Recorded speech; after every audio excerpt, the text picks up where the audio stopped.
ಸಾರಿ ನಾನು ಹೇಳೋದು ತೇಜಸ್ವಿ ಅವರ ಬರಹಗಳನ್ನ ಓದಿ ಅಂತ. ನೀವು ಪ್ರವಾಸಿಗನ ಪ್ರಯಾಣಿಕನ? ತೇಜಸ್ವಿ ಅವ್ರ ಮಾತು ಕೂಡ ಇದೆಯಲ್ಲ, ನೀವು ನಿಮ್ಮ ಹತ್ರ ಕಂಟೆಂಟ್ ಇದ್ರೆ, ನಿಮ್ಮಲ್ಲಿ ವಿಷಯ ಇದ್ರೆ, ನೀವು ಯಾವ್ದು ಗ್ರಾಮರ್ ಆಗಿರ್ಲಿ ಯಾವ್ದನ್ನು ಕೂಡ ನೋಡ್ಬೇಕಾದಂತ ಅವಶ್ಯಕತೆ ಇಲ್ಲ. ಹಾವಿನ ಬಗ್ಗೆ ನೀವೆಲ್ಲರೂ ಮಾಹಿತಿಯನ್ನ ಅಥವಾ ವಿಚಾರ ಸಂಕಿರಣವನ್ನ ಆತರ ಏನಾದ್ರು ಊಟದಲ್ಲೆಲ್ಲ ಹಾವುಗಳನ್ನ ಹಿಡಿದು ನಾನು ಹಾವು ಹಿಡಿದೆ ಅದೊಂದು ಸೋಷಿಯಲ್ ಮೀಡಿಯಾದ ಅಗತ್ಯತೆ ಇಲ್ಲ. ಬಟ್ ನೀವು ಡೈರೆಕ್ಟ್ ಆಗಿ ಕಾದಂಬರಿ ಪ್ರಕಾರಕ್ಕೆ ಹೋಗ್ತೀರಾ, ಯಾಕೆ? ಕರಾವಳಿಯಲ್ಲಿ ನಡೆಸಿಕೊಟ್ಟಂತ ಒಂದು 20 ವರ್ಷದ ಹಿಂದೆ ನಡೆಸ್ಕೊಂಡ, ಇವಾಗಲೂ ನಡೆಸ್ಕೊತಾರೆ ಕೆಲ ಗುಟ್ಟಾಗಿ, ಸೊ ನಡೆಸ್ಕೊಂಡಂತ ಒಂದು ಬರಿ. ಸೊ ಅದನ್ನ ಓದಿದಾಗ ನನ್ಗೆ ಎಷ್ಟೋ ಸಲ ಎಷ್ಟೋ ಜನ ಬಂದು ಕಣ್ಣೀರು ಹಾಕಿದ್ರು. 2018ರಲ್ಲಿ ಒಂದು ಆಕ್ಸಿಡೆಂಟ್ ಆಯ್ತು. ಅದರಿಂದ ಸುಮಾರು ಒಂದು 6-7 ತಿಂಗಳು, ಒಂದು 20-25 ವರ್ಷದ ಹಿಂದೆ ಆಗಿರ್ಲಿ, ಒಂದು ಜಾತ್ರೆ ಆಗಿರ್ಲಿ, ಪುಸ್ತಕದ ಅಂಗಡಿ ಇದ್ರೆ ಅಲ್ಲಿ ಕೊಂಡ್ಕೋತಾ ಇದ್ರು. ಬಟ್ ಇವತ್ತಿಗೆ ಆ ಪುಸ್ತಕದ ಅಂಗಡಿಗಳೇ ಇಲ್ಲ. ಈಗ ಲೈನ್ಸ್ ಕೃತಿಗೆ ಬರೋದಾದ ಆ ಕೃತಿ ಜನ ಯಾಕೆ ಓದ್ಬೇಕು? ಒಂದು ಬೇಜಾರಂದ್ರೆ ಕರಾವಳಿಯವರು ತುಂಬಾ ಕಮ್ಮಿ ಜನ ಓದಿದ್ದಾರೆ. 90% ಇಂಜಿನಿಯರ್ಗಳು ವೆಲ್ ಎಜುಕೇಟೆಡ್ ಆಗೋದಕ್ಕೆ ಹೋಗೋದಿಲ್ಲ, ವೆಲ್ ಟ್ರೈನ್ಡ್ ಆಗಿ ಹೋಗ್ತಾರೆ. ನಾನು ಎಲ್ಲೇ ಹೋಗಿರ್ಲಿ ಅದು ಕನ್ನಡವನ್ನ ಮರಿಬಾರ್ದಲ್ವಾ?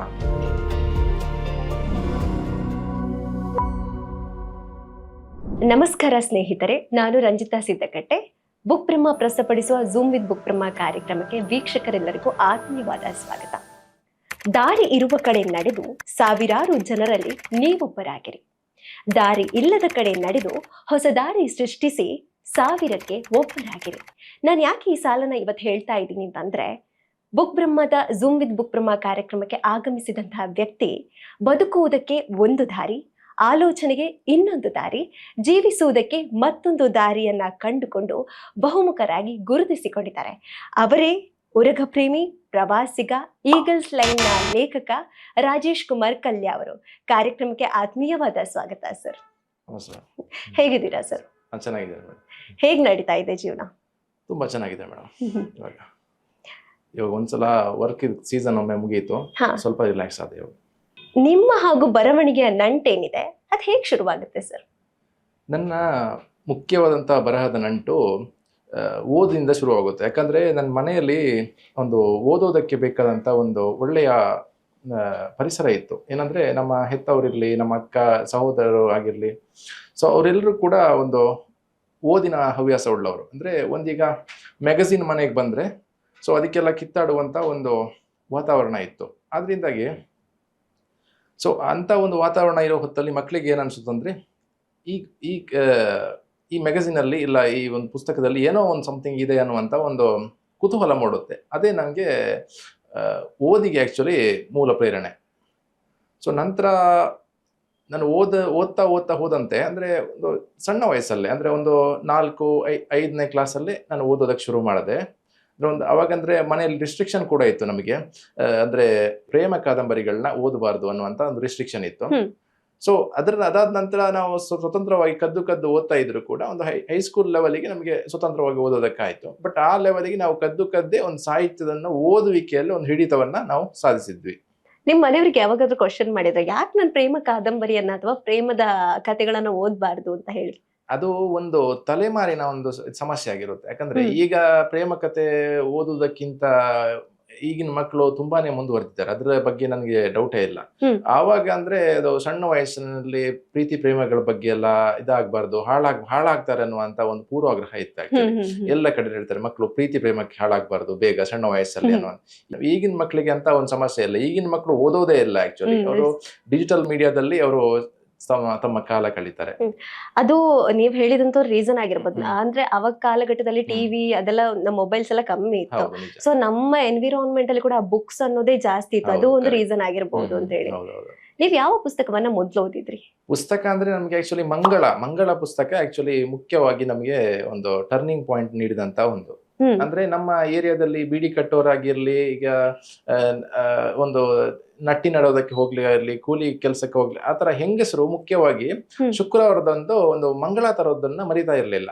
ಸೊ ಹಾಗಿರುವಾಗ ಎಲ್ಲರ ಮನೆಯಲ್ಲೂ ಮಂಗಳ ಇರ್ತಿತ್ತು.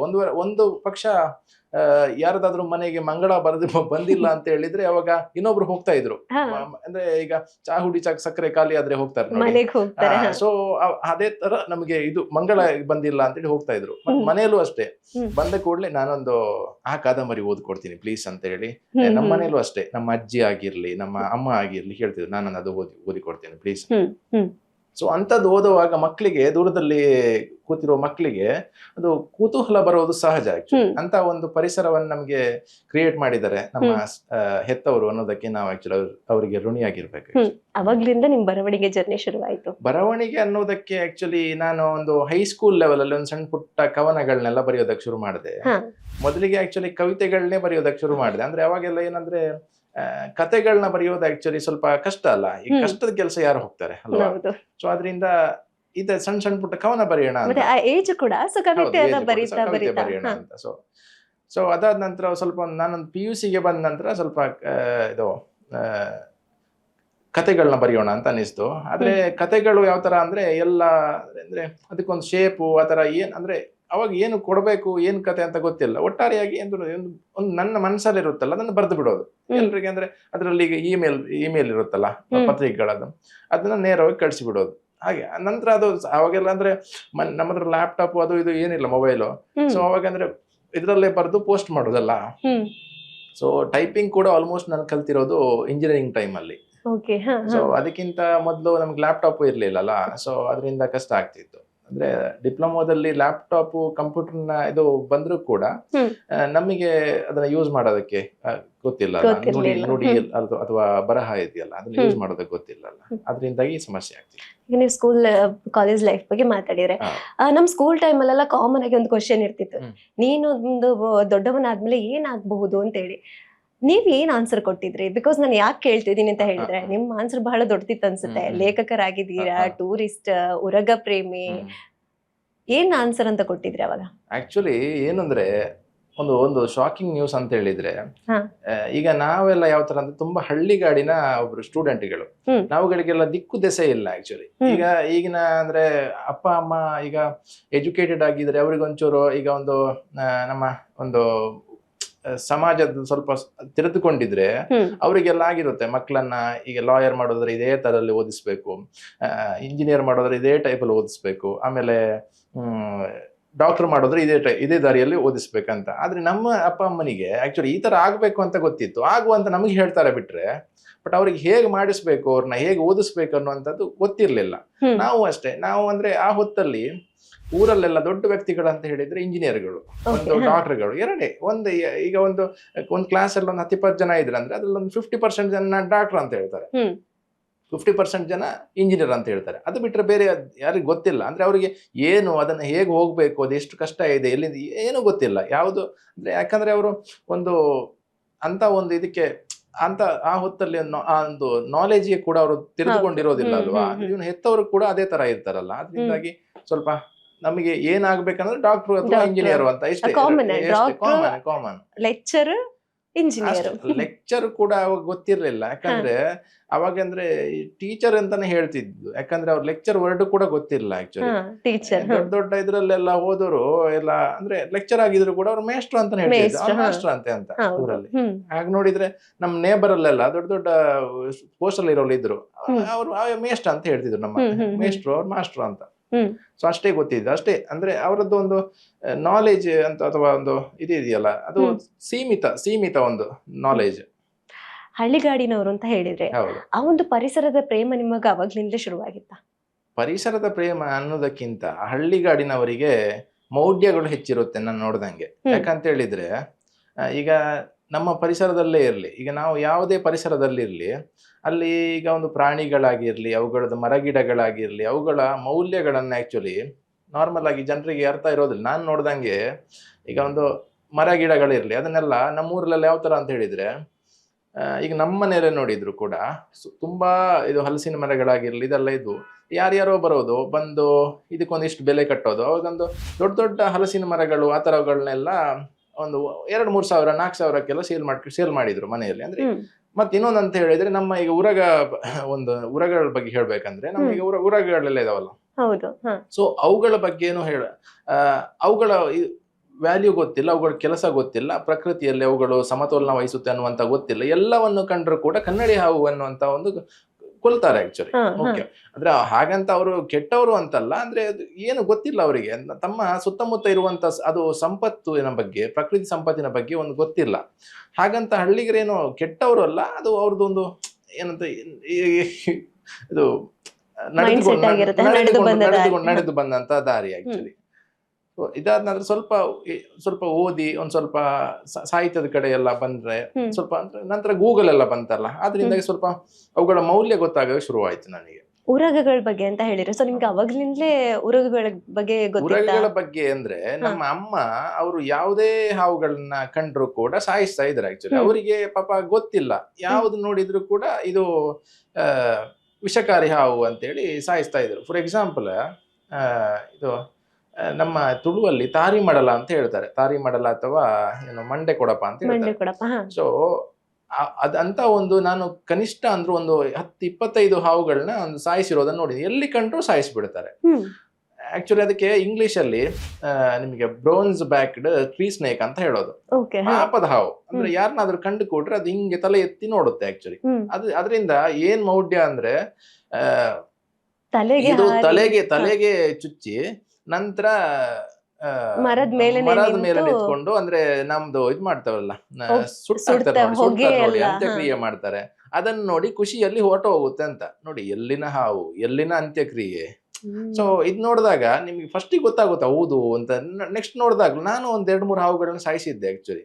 ಅಯ್ಯೋ ಇದು ನನ್ಗೆ ತಲೆ ಕೊಡ್ದು ನಂತರ ನಾನು ಸತ್ತಾಗ ನನ್ನ ಸುಡ್ತಾರಲ್ಲ, ನನ್ನನ್ನು ಸೆಕ್ಯೂರ್ ಮಾಡ್ಬೇಕು ಅಂದ್ರೆ ಇದು ನನಗೆ ತಲೆಗೆ ಕಚ್ಚಿ ನಂತರ ನನ್ನನ್ನು ಸುಡೋ ಹೊತ್ತಲ್ಲಿ ಇದು ಖುಷಿ ಪಡುತ್ತೆ ನೋಡಿ. ಅಂದ್ರೆ ಇದನ್ನ ಯಾಕೆ ಇಡಬೇಕು, ನನ್ನ ವೈರಿ ಅಲ್ವಾ ಇದು. ಬಟ್ ನನಗೆ ಒಂದು ಜೀವ ವಿಕಾಸದಲ್ಲಿ ಒಂದು ಇದಕ್ಕೆ ಸುಡುವಂತದ್ದು ಒಂದು ಕ್ರಿಯೆನೇ ಇಲ್ಲ ಅನ್ನುವಂಥದ್ದು. ಈಗ ಪ್ರಾಣಿಗಳು ಸತ್ರು ಕೂಡ ಸುಡೋದಕ್ಕೆ ಯಾರಿದ್ದಾರೆ ಅಲ್ವಾ. ಮನುಷ್ಯ ಒಂದು ನಾಗರಿಕನಾಗಿದ್ದಾನೆ ಅನ್ನೋದಂಗಿಂತ ಬಿಟ್ರೆ ಅದೇನಿಲ್ಲಲ್ಲ. ಸೊ ಅದರಿಂದಾಗಿ ನನಗೆ ನಂತರ ಗೊತ್ತಾಯ್ತು ಅದು ಸುಳ್ಳು, ನಾನು ಮಾಡಿರೋ ತಪ್ಪು ಅಂತ. ಅದು ನಂತರ ಯಾವತ್ತು ಗೊತ್ತಾಯ್ತು ಅಂದ್ರೆ ಒಂದು 2012-13 ಏನೋ ನಮ್ಮ ಊರಿನ ಹೈಸ್ಕೂಲಲ್ಲಿ, ನಾನು ಆಗ ಡಿಪ್ಲೊಮಾದಲ್ಲಿದ್ದೆ, ನಮ್ಮ ಊರಿನ ಹೈಸ್ಕೂಲಲ್ಲಿ ಉರಗ ತಜ್ಞರಾದಂತ ಉಡುಪಿಯವರಾದ ಗುರುರಾಜ್ ಸನಿಲ್ ಅವರು ಒಂದು ಹಾವು ನಾವು ಅಂತೇಳಿ ಒಂದು ಕಾರ್ಯಕ್ರಮ ಮಾಡಿದ್ರು. ಸೊ ಅಲ್ಲಿ ನನಗೆ ಅವರು ಸುಮಾರು ಹಾವುಗಳ ಬಗ್ಗೆ ಹೇಳಿದ್ರು, ಈ ರೀತಿ ಮೌಢ್ಯ ಇದೆ.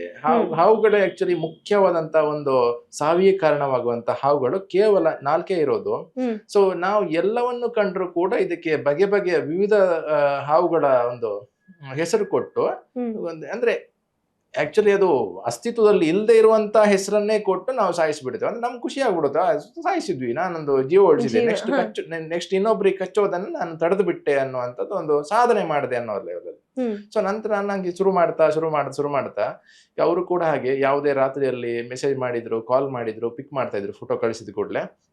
ಮತ್ತೆ ಅವ್ರದ್ದು ಪುಸ್ತಕ ಇದೆ, ಒಂದು ಗೈಡ್, ಅಂದ್ರೆ ನಮ್ದು ಫೋಟೋ ಆಲ್ಬಮ್ ಬರುತ್ತಲ್ಲ ಮದುವೆದೆಲ್ಲ, ಸೊ ಅದೇ ರೇಂಜಿಗೆ ಅವ್ರದ್ದು ಪುಸ್ತಕ ಇದೆ, ಹಾವು ನಾವು ಅಂತ. ಸೊ ಆ ಪುಸ್ತಕದಲ್ಲಿ ಅದ್ರದ್ದು ಎಲ್ಲ ಇಂಗ್ಲಿಷ್ ಇರ್ಲಿ, ತಮಿಳ್ ಆಗಿರ್ಲಿ, ಮತ್ತೆ ಹಿಂದಿಯಲ್ಲಾಗಿರ್ಲಿ, ಎಲ್ಲ ತುಳು ಆಗಿರ್ಲಿ, ಎಲ್ಲದರಲ್ಲೂ ಬರೆದು ಅವರು ಫೋಟೋ ಸಮೇತ ಇದ್ರಲ್ಲಿ ಯಾವ ರೀತಿ ಬರುತ್ತೆ, ಇದ್ರಲ್ಲಿ ಏನು ಅದರದ್ದು ಇದು ಅದು ಎಲ್ಲ ಬರ್ದಿದ್ದಾರೆ. ಸೊ ಅದನ್ನ ಕೇವಲ ಅದನ್ನ ಓದಿದ್ರೆ ನಾನು ಕಲಿಯಕ್ಕಾಗಿಲ್ಲ, ಬಟ್ ನಾನು ಫೀಲ್ಡ್ ಎಕ್ಸ್ಪೀರಿಯನ್ಸ್ ಬೇಕು. ಫೀಲ್ಡ್ ಅಲ್ಲಿ ನೀವು ಹೋಗ್ತಾ ಅದನ್ನ ನೋಡ್ತಾ ಈಗ 2013 ಅವರು ಒಂದು ಇದಾದ್ರೆ, ನಾನೊಂದು ಆಲ್ಮೋಸ್ಟ್ ಒಂದು 15-16 ಹೊತ್ತಲ್ಲ, ಏನೋ 16 ಅಲ್ಲ, ಅದಕ್ಕಿಂತ ನಂತರ ಆ ಪುಸ್ತಕ ತಗೊಂಡಿದ್ದು. ಬಟ್ ಅದಕ್ಕಿಂತ ನಂತರ ಗೂಗಲ್ ಎಲ್ಲ ಸ್ವಲ್ಪ ಹಿಂದೆ ಇತ್ತು, ಆದ್ರೂ ಸ್ವಲ್ಪ ನೋಡಿ ಎಲ್ಲ ಈಗ ಒಂದು 5 ವರ್ಷದಿಂದ ಆಚೆಗೆ ಒಂದು ಮಟ್ಟಿಗೆ ಲೋಕಲ್ ಹಾವುಗಳನ್ನ ಗುರುತಿಸೋದಕ್ಕೆ ಕಲ್ತಿದ್ದೀನಿ. ಒಂದು ಮಟ್ಟಿಗೆ ಅಂದ್ರೆ ಹಾವುಗಳನ್ನ ಗುರುತಿಸೋದು ಮಾತ್ರ ಅಲ್ಲ, ನಂತರ ಅಂದ್ರೆ ಹತ್ರ ಹೋಗ್ತಾ ಇದ್ದಂಗೆ ಅವುಗಳ ನಡವಳಿಕೆಗಳು, ಅವುಗಳು ಯಾವ ರೀತಿ ರಿಯಾಕ್ಟ್ ಮಾಡ್ತವೆ ಅದೆಲ್ಲ ಗೊತ್ತಾಗ್ತದೆ. ಅಂದ್ರೆ ಹಾವು ಹಿಡಿಯೋದಕ್ಕೂ ಹಾಗೆ, ಅಂದ್ರೆ ಅವುಗಳು ಯಾವ ತರ ರಿಯಾಕ್ಟ್ ಮಾಡ್ತವೆ ಅಂತ ಹೇಳಿ ನಾವು ಗೊತ್ತಾಗದ ಹೊರತು ನಮ್ಗೆ ಹಿಡಿಯೋದು ಕಷ್ಟ ಇದೆ. ಒಂದು ಹಾವಿಗಿಂತ ಇನ್ನೊಂದು ಹಾವು ವಿಭಿನ್ನ ಇರೋದಂದ್ರೆ ಅದ್ರದ್ದು ಆಕ್ಚುಲಿ ಗುಣಲಕ್ಷಣಗಳು ಒಂದೇ ರೀತಿ ಇರ್ತವೆ. ಯಾಕಂದ್ರೆ Okay, ಹಾ. ಕಚ್ಚೋದು ಕೂಡ ಮನುಷ್ಯನ ತರ ಇರೋದಿಲ್ಲ. ಮನುಷ್ಯ ಅಂದ್ರೆ ಒಬ್ಬ ಮನುಷ್ಯನ ಇನ್ನೊಬ್ರೆ ಈಗ ಮನುಷ್ಯ ಅಂದ್ರೆ ಇವನು ಇದೇ ರೀತಿ ಹೊಡಿತಾನ ಅಂತ ಹೇಳೋದಕ್ಕೆ ಬರೋದು. ಅವ್ನು ಮಾರ್ಷಲ್ ಆರ್ಟ್ ಕಲ್ತಿರ್ಬೋದು, ಹೌದು, ಕರಾಟೆ ಹೌದು. ಕಲ್ತಿರ್ಬೋದು, ಹಾ. ಯಾವ ತರ ಹೇಳಕ್ಕಾಗಲ್ಲ. ಆದ್ರೆ ಹೌದು. ಹಾವುಗಳೆಲ್ಲ ಅಂತ ಇಲ್ಲ ಅಲ್ಲ. ಅಂದ್ರೆ ಹ್ಮ್. ಕಚ್ಚುವ ಇದು ರಿಯಾಕ್ಟ್ ಮಾಡುವಂತದ್ದು ಒಂದೇ ರೀತಿ ಇರ್ತದೆ. ಹ್ಮ್. ಕೊಳಕು ಮಂಡಲವನ್ನ ಹೊರತುಪಡಿಸಿ ಅಂದ್ರೆ ರಸೆಲ್ಸ್ ವೈಪರ್ ಹ್ಮ್. ಮತ್ತೆ ಮಿಕ್ಕ ಎಲ್ಲಾ ಹಾವುಗಳು ಕೂಡ ಅಂತಾರೆ. ಆದ್ರೆ ಅವುಗಳದ್ದು ಎಲ್ಲಾ ಸ್ವಭಾವಗಳು ಒಂಚೂರು ಸೇಮ್ ಆಗಿರುತ್ತೆ Same, ಆಲ್ಮೋಸ್ಟ್. ಅಂದ್ರೆ ವ್ಯಗ್ರ ಅಂದ್ರೆ ಸ್ವಲ್ಪ ಇರಿಟೇಟ್ ಮಾಡ್ತೀವಿ, ಅದೇ ಫುಲ್ ಕೆಣಕ್ತಿವಿ. ಆ ಹೊತ್ತಲ್ಲಿ ಅವುಗಳು ಫುಲ್ ಇದಾಗಿರ್ತವೆ. ಬಿಟ್ರೆ ಹ್ಮ್. ಬೇರೆ ಹೊತ್ತಲ್ಲಿ ಅವುಗಳಂತ ಪ್ರತಿರೋಧವನ್ನು ತೋರೋದಿಲ್ಲ ನಾರ್ಮಲ್ ಆಗಿ. ಹ್ಮ್. ಆದ್ರೆ ಕೊಳಕು ಮಂಡಲವನ್ನ ಅದು ಹೊಟ್ಟೆ ತುಂಬಿದಾಗ ಕೆಲವರು ಆಟ ಆಡಿದ್ದಾರೆ ಅದ್ರ ಜೊತೆಗೆ. ಅದರಿಂದಾಗಿ ಅದು ಹೆಬ್ಬಾವಿನ ಮರಿ ಅಂತ, ಅದು ಕಚ್ಚಿಲ್ಲ, ಹೆಬ್ಬಾವಿನ ಮರಿ ಅಂತ ಅನ್ಕೊಂಡು ಆಟ ಆಡಿದ್ದಾರೆ ಸುಮಾರು ಜನ. ಅದರಿಂದಾಗಿ ಏನೂ ಆಗಿಲ್ಲ ಹೊರತು ಬೇರೆ ಎಲ್ಲಾ ಸಮಯದಲ್ಲೂ ಸಣ್ಣ ಸಣ್ಣ ವಿಚಾರಕ್ಕೂ ಇದು. ಆದ್ರೆ ಅದು ಡೈರೆಕ್ಷನ್ ಕೂಡ ತೋರಿಸಲ್ಲ, ಯಾವ ದಿಕ್ಕಲ್ಲಿ ಕಚ್ಚುತ್ತೆ ಅಂತಾನು ನೀವು ನೋಡಬಹುದು. ಫೇಸ್ಬುಕ್ ಅಲ್ಲಿ ಸುಮಾರು ವಿಡಿಯೋಗಳು ಬರ್ತವೆ, ಹ್ಮ್. ಯಾವ ದಿಕ್ಕಲ್ಲಿ ಕಚ್ತವೆ ಅಂತಾನು ಗೊತ್ತಾಗೋದಿಲ್ಲ. ಆದ್ರಿಂದ ಹಾಗೆ ನಂದು ಹಾವುಗಳ ಜೊತೆಗಿನ ಪಯಣ ಈ ರೀತಿ ಬಂತು. ಎಷ್ಟು ವರ್ಷದಿಂದ? ಅದೇ ಒಂದು ಕರೆಕ್ಟ್ ಆಗಿ ಆಕ್ಟಿವ್ ಅಂದ್ರೆ ಒಂದು 5 ರಿಂದ 6 ವರ್ಷ ಆಗಿರ್ಬೋದು. ಇಷ್ಟರವರೆಗೆ ಅದಕ್ಕಿಂತ ಮುಂಚೆ ನಾನು ಹುಡುಕೋದ್ರಲ್ಲೇ ಸಮಯಗಳಿದೆ. ಅಂದ್ರೆ ಹ್ಮ್. ಅಂದ್ರೆ ಮನೆಯಲ್ಲಿ ಕೂಡ ರಿಸ್ಟ್ರಿಕ್ಷನ್ ಇರುತ್ತಲ್ಲ, ಹಾವುಗಳ ಹಿಂದೆ ಹೋಗ್ಬೋದು. ಹೌದು. ಅಂದ್ರೆ ನನಗೆ ಅಂದ್ರೆ ಹಾವುಗಳ ಜೊತೆ ಯಾವಾಗ ಇದ್ ಮಾಡಕ್ ಶುರು ಮಾಡಿದೆ, ಫಸ್ಟಿಗೆ ಅವರು ನಾನು ಇದನ್ನ ನೋಡಿ ಅವನು ಎಲ್ಲಿ ಕಂಡ್ರು ಕೂಡ ಸಾಯಿಸ್ತಾ ಇದ್ರು, ಇವನೇನಾದ್ರು ಹಿಡಿದ್ರೆ ಅಂತ. ಹ್ಮ್. ಹೇಳ್ತಾನೂ ಇರ್ಲಿಲ್ಲ ಅವ್ರು ಏನಿದ್ರು ಕೂಡ. ಹೆಬ್ಬಾವಿನ ಮರಿ ಆಗಿರ್ಲಿ, ಈ ಕಡೆ ಕೊಳಕ ಮಂಡಲ. ಅಂದ್ರೆ ನನಗೆ ಆಕ್ಚುಲಿ ಗರಗಸ ಮಂಡಲವನ್ನ ಹೊರತುಪಡಿಸಿ ಮತ್ತೆ ಎಲ್ಲಾ ವಿಷಕಾರಿ ಹಾವುಗಳು ನಮ್ಮ ತೋಟದಲ್ಲೇ ಇದಾವೆ ಆಕ್ಚುಲಿ. ನಾಗರ ಹಾವು ಆಗಿರ್ಲಿ, ಮತ್ತೆ ಇನ್ನೊಂದು ಕ್ರೈಟ್ ಅಂತ ಹೇಳ್ತಾರೆ, ತುಳುವಲ್ಲಿ ಕಡಂಬಳ ಅಂತ ಹೇಳ್ತಾರೆ, ಕಡಂಬಳ, ಕಟ್ಟಾವು ಕಟ್ಟಾವು ಆಗಿರ್ಲಿ, ಮತ್ತೆ ಇದು ಕೊಳಕ ಮಂಡಲ. ಕೊಳಕ ಮಂಡಲ ಕರಾವಳಿಯಲ್ಲಿ ತುಂಬಾ ಕಮ್ಮಿ, ಆದ್ರೆ ನಮ್ಮ ತೋಟದಲ್ಲಿ ಒಂದು 2 ಸಲ ಮಂಡಲ ಎಲ್ಲ ಜಾಸ್ತಿ ಅನ್ಸುತ್ತೆ. ರಕ್ತ ಮಂಡಲ ಅಂದ್ರೆ ಬಹುಶಃ ಅದು ಇದು ಅನ್ಸುತ್ತೆ, ಕೆಂಪಗಿರುತ್ತೆ, ಕಟ್ಟಕಟ್ಟಗಿರುತ್ತೆ. ರಕ್ತ ಮಂಡಲ ಅಂತ ಇದಕ್ಕೆ ಕರಿತಾ ಇರ್ಬೇಕು, ಸಾಸ್ ಕೀಲ್ಡ್ ವೈಪರ್ ಕರೀತಾರೆ. ರಕ್ತ ಮಂಡಲ ಅದು ಅಪರೂಪಕ್ಕೆ ಕಾಣ ಸಿಗುತ್ತೆ ಬಿಟ್ರೆ ಕರಾವಳಿಯಲ್ಲಿ. ಮತ್ತೆ ಅದು ಬಯಲು ಸೀಮೆಯ ಹಾವು ಆಕ್ಚುಲಿ. ಈ ಕಡೆ ಬೆಂಗಳೂರಲ್ಲಿ ಹೆಚ್ಚಾಗಿ ಕಾಣುತ್ತೆ. ನನ್ನ ಫ್ರೆಂಡ್ಸ್ಗಳು ಸೈಟ್ ಅಲ್ಲಿ ವರ್ಕ್ ಮಾಡುವಾಗ ಕಳಿಸ್ತಾರೆ ಇದ್ಯಾವ ಹಾವು ಅಂತ. ಅದು ಆಕ್ಚುಲಿ ಗರಗಸ ಮಂಡಲ. ನಾನು ಆಕ್ಚುಲಿ ಇಲ್ಲಿವರೆಗೆ ಗರಗಸ ಮಂಡಲವನ್ನು ನೋಡಿಲ್ಲ ಕರಾವಳಿಯಲ್ಲಿ, ಎಲ್ಲೂ ಸಿಕ್ಕಿಲ್ಲ. ತುಂಬಾ ಅಪರೂಪ ಇರಬಹುದು ಬಹುಶಃ. ಅಂದ್ರೆ ಇದು ಕೂಡ ಹಂಗೆ. ಆಕ್ಚುಲಿ ನಾನು ಒಂದಿನ ಅಜಕಾರಲ್ಲಿ ಕೆಲಸ ಮಾಡೋ ಹೊತ್ತಲ್ಲಿ ನಾನು ಇದು ಮಲಬಾರ್ ಪಿಟ್ ವೈಪರ್ ನೋಡಿದೆ ಫಸ್ಟ್ ಟೈಮಿಗೆ. ಅದು ಬಿಟ್ರೆ ಆಗುಂಬೆ ಕಾಡು ಮತ್ತೆ ಚಿಕ್ಕಮಂಗ್ಳೂರು ಕಾಡು ಅಲ್ಲಿ ಮಾತ್ರ ಇರೋದು ಅನ್ಸುತ್ತೆ. ಎಲ್ಲ ಸುಮಾರು ಜನ ಫ್ರೆಂಡ್ಸ್ ಹಪ್ಪಟೆ ಹಾವು ಅಂತ ಹೇಳ್ತಾರೆ ಅವರುಗಳು. ಸೊ ತಗಡು ಹಪ್ಪಟೆ ಹಾವು ಅಂತ ಹೇಳಿದ್ರೆ ನಮ್ಮೂರಲ್ಲಿ ಸಿಗುತ್ತೆ. ಅಂದ್ರೆ ಹಂಪ್ ನೋಸ್ಡ್ ಪಿಟ್ ವೈಪರ್ ಅದು ಕಾಣುತ್ತೆ. ಆದ್ರೆ ಇದು ಮಲಬಾರ್ ಪಿಟ್ ವೈಪರ್ ನಮ್ಮಲ್ಲಿ ತುಂಬಾ ಕಡಿಮೆ. ಹೆಬ್ರಿವರೆಗೆ ಆ ಕಡೆ ಮಾಳ ಇಲ್ಲಿ ಕಾಣುತ್ತೆ. ಬಟ್ ಸಮುದ್ರ ಸ್ವಲ್ಪ ಹತ್ರ ಆದಂಗೆ ಸ್ವಲ್ಪ ಕಮ್ಮಿ ಅಂತ ಅನ್ಸುತ್ತೆ. ನಾನು ಆಕ್ಚುಲಿ ಒಂಥರ ಅಜಕಾರ್ ಪ್ರದೇಶದಲ್ಲಿ ಒಂದಿನ ಕೆಲಸ ಮಾಡ್ತಾ ಇರೋವಾಗ ನೋಡಿದ್ದೀನಿ. ಎಷ್ಟು ಹಾವನ್ನು ಹಿಡ್ತಿದ್ದೀರಾ? ಹಾವನ್ನ ಆಕ್ಚುಲಿ ಲೆಕ್ಕ ನಮ್ಮ ಮನೆಯಲ್ಲೇ ಒಂದು 100 ಹಾವು ಹಿಡ್ದಿರ್ಬೋದು. ಯಾಕಂತ ಹೇಳಿದ್ರೆ ಈಗ ಮೊನ್ನೆ ನಮ್ದು ತಾತ ಎಕ್ಸ್ಪೈರ್ ಆಗಿದ್ರು. ಅವ್ರದ್ದು ಫಿನರಲ್ ನ ಹಿಂದಿನ ದಿವಸ ನಮ್ಮ ಸೊಸೆ ಬಂದು ಏನೋ ಒಂದು ತಲೆ ಇಣುಕ್ತಾ ಇದೆ ಅಂತ ಹೇಳಿದ್ರು ಕಿಚನ್ ಮಾಡಲ್ಲಿ. ಸೊ ಏನು ಅಂತ ನೋಡಿದ್ರೆ ಹೆಬ್ಬಾವು, ಇಷ್ಟು ದೊಡ್ಡ ಹೆಬ್ಬಾವು ಇಣುಕ್ತಾ ಇದೆ. ಮತ್ತೇನ್ ಮಾಡೋದು, ಎಲ್ಲಿಂದ ಬಂದ್ರೂ ಆಗೋದಿಲ್ಲ. ಅಂದ್ರೆ ಅದರಲ್ಲಿ ವಾಲ್ ಪ್ಲೇಟ್ ನ ಒಳಗಡೆಯಲ್ಲಿ ಈ ಕಡೆಯಿಂದ ಹೋದ್ರೆ ಆ ಕಡೆ ಹೋಗೋದು, ಈ ಕಡೆ ಅಂದ್ರೆ ಮತ್ತೇನ್ ಮಾಡೋದು ಅಂದ್ರೆ ನಾನು ಮತ್ತೆ ಹೆಂಚು ತೆಗೆದು ಅದನ್ನ ಹೊರಗಡೆ ಓಡಿಸಿದ್ವಿ. ಅದು ಕೆಳಗಡೆಯಿಂದ ಮಾಡಿಂದ ಕೆಳಗಡೆ ಬೀಳ್ತಾ ಇದ್ದಂಗೆ ಕ್ಯಾಚ್ ಹಿಡಿದು ಮತ್ತೆ ಹೊರಗಡೆ ಹೊರಟು ಬಿಟ್ಟು ಬಂದ್ವಿ. ಸೊ ಹಾಗೆ ಅಂದ್ರೆ ಮನೆಯೊಳಗಡೆ ಬರುವ ಹಾವುಗಳು ಆಕ್ಚುಲಿ ಇಲ್ಲಿವರೆಗೆ ವಿಷಕಾರಿ ಹಾವುಗಳು ಮನೆಯೊಳಗಡೆ ಬಂದಿಲ್ಲ ಅಂತ ಹೇಳೋದಿಲ್ಲ. ನಾರ್ಮಲ್ ಆಗಿ ಅಂದ್ರೆ ಕಡಂಬಳನ ತರಾನೇ ಕಾಣುವಂತ ವೂಲ್ಫ್ ಸ್ನೇಕ್ ಆಗಿರ್ಲಿ, ವೂಲ್ಫ್ ಸ್ನೇಕ್ ಒಂದು ಕನಿಷ್ಠ 10 ಸ್ನೇಕ್ ಬರುತ್ತೆ ವರ್ಷಕ್ಕೆ, ಒಂದು 10 ಆದ್ರೂ ಬಂದೇ ಬರುತ್ತೆ ಆಕ್ಚುಲಿ. ಯಾಕಂದ್ರೆ ಮನೆಯವರೆಲ್ಲ ಅನ್ಕೋತಾರೆ ಅದು ಕಡಂಬಳ ಅಥವಾ ಕಟ್ಟಾವು ಅಂತ ಅನ್ಕೋತಾರೆ.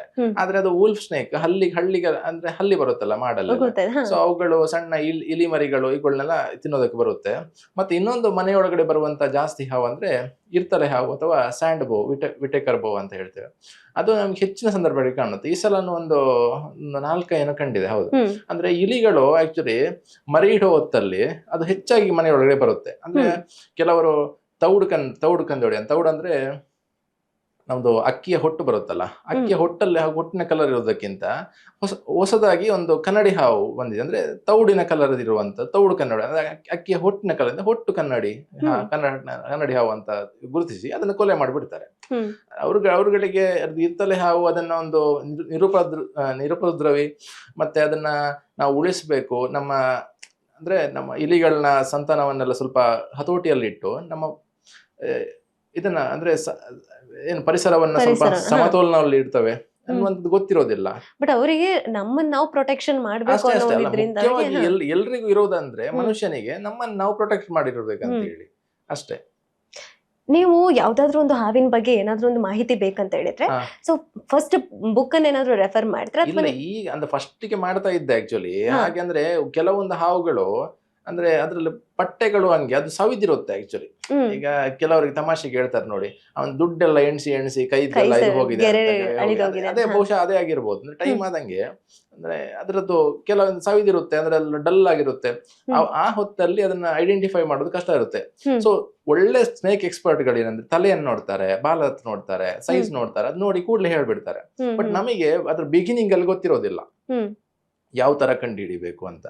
ಆ ಹೊತ್ತಲ್ಲಿ ನಮ್ಮ ಗುರುಗಳಾದಂತ ಗುರುರಾಜ್ ಸನಿಲ್ ಅವರ ಒಂದು ಹೆಲ್ಪ್ ತಗೊಂಡು ನಾವು ಐಡೆಂಟಿಫೈ ಮಾಡ್ತಾ ಇದ್ವಿ. ಹಾವು ಹಿಡಿಬೇಕು ಪ್ರಿಕಾಷನ್ಸ್ ಏನಿರುತ್ತೆ? ಪ್ರಿಕಾಷನ್ಸ್ ಆಕ್ಚುಲಿ ಅಂದ್ರೆ ನಾನು ನೋಡ್ದಂಗೆ, ನನಗೆ ಒಳ್ಳೆ ಎಕ್ಸ್ಪರ್ಟ್ಗಳು ಹೇಳ್ದಂಗೆ, ಹಾವುಗಳು ಆಕ್ಚುಲಿ ಹತ್ರ ಅಂದ್ರೆ ವಿಷಕಾರಿ ಹಾವುಗಳಿದಾವಲ್ಲ, ನಿರುಪದ್ರವಿ ಅಂದ್ರೆ ಯಾವ ತರ ಹಿಡಿಬಹುದು, ಸಮಸ್ಯೆ ಇಲ್ಲ. ನಾನು ಕೈಯಲ್ಲಿ ಹೋಗಿ ಹಿಡಿತೀನಿ, ಅದು ತೊಂದರೆ ಇಲ್ಲ. ಆದ್ರೆ ಬೇರೆ ಹಾವುಗಳನ್ನ ಆಕ್ಚುಲಿ ಏನಾದ್ರೂ ಒಂದು ಟೆಕ್ನಿಕ್ ಮಾಡಿ ಪೈಪ್ನೊಳಗಡೆ ಹಾಕಿ ಆ ತರ ಒಳಗಡೆ ಹಾಕಿ ಬಿಡೋದು ಅಲ್ಲದೆ ನೀವು ಕೈಯಲ್ಲೆಲ್ಲ ಹಿಡಿಬಾರ್ದು. ಯಾಕಂದ್ರೆ ಮನುಷ್ಯನ್ ತರ ಅದಕ್ಕೆ ಏನು ಗೊತ್ತಿಲ್ಲ ಅಲ್ವಾ. ಸೊ ಅದು ಯಾವ ಹೊತ್ತಲ್ಲಿ ಕಚ್ಚುತ್ತೆ ಏನು ಅಂತ ಗೊತ್ತಾಗಲ್ಲ. ಆಕ್ಚುಲಿ ಸುಮಾರು ಜನರಿಗೆ ಅದೇ ರೀತಿ ಕಚ್ಚಿಸ್ಕೊಂಡಿದ್ದಾರೆ. ಯೂಟ್ಯೂಬ್ ಅಲ್ಲೆಲ್ಲ ಚೆನ್ನಾಗಿ ಕೈಯಲ್ಲಿ ಈಗ ಬೇರ್ ಹ್ಯಾಂಡ್ ಅಲ್ಲಿ ಅಂತ ಖಾಲಿ ಕೈಯಲ್ಲೆಲ್ಲ ಹಿಡಿಯೋದಕ್ಕೆ ಹೋಗಿ ಸುಮಾರು ಜನ ಈಗ ಸಮಸ್ಯೆಗೀಡಾಗಿದ್ದಾರೆ. ಕೆಲವರು ಸತ್ಯ ಹೋಗಿದ್ದಾರೆ, ಕೆಲವರದ್ದು ಕೈ ಕೊಳ್ತು ಹೋಗಿದೆ.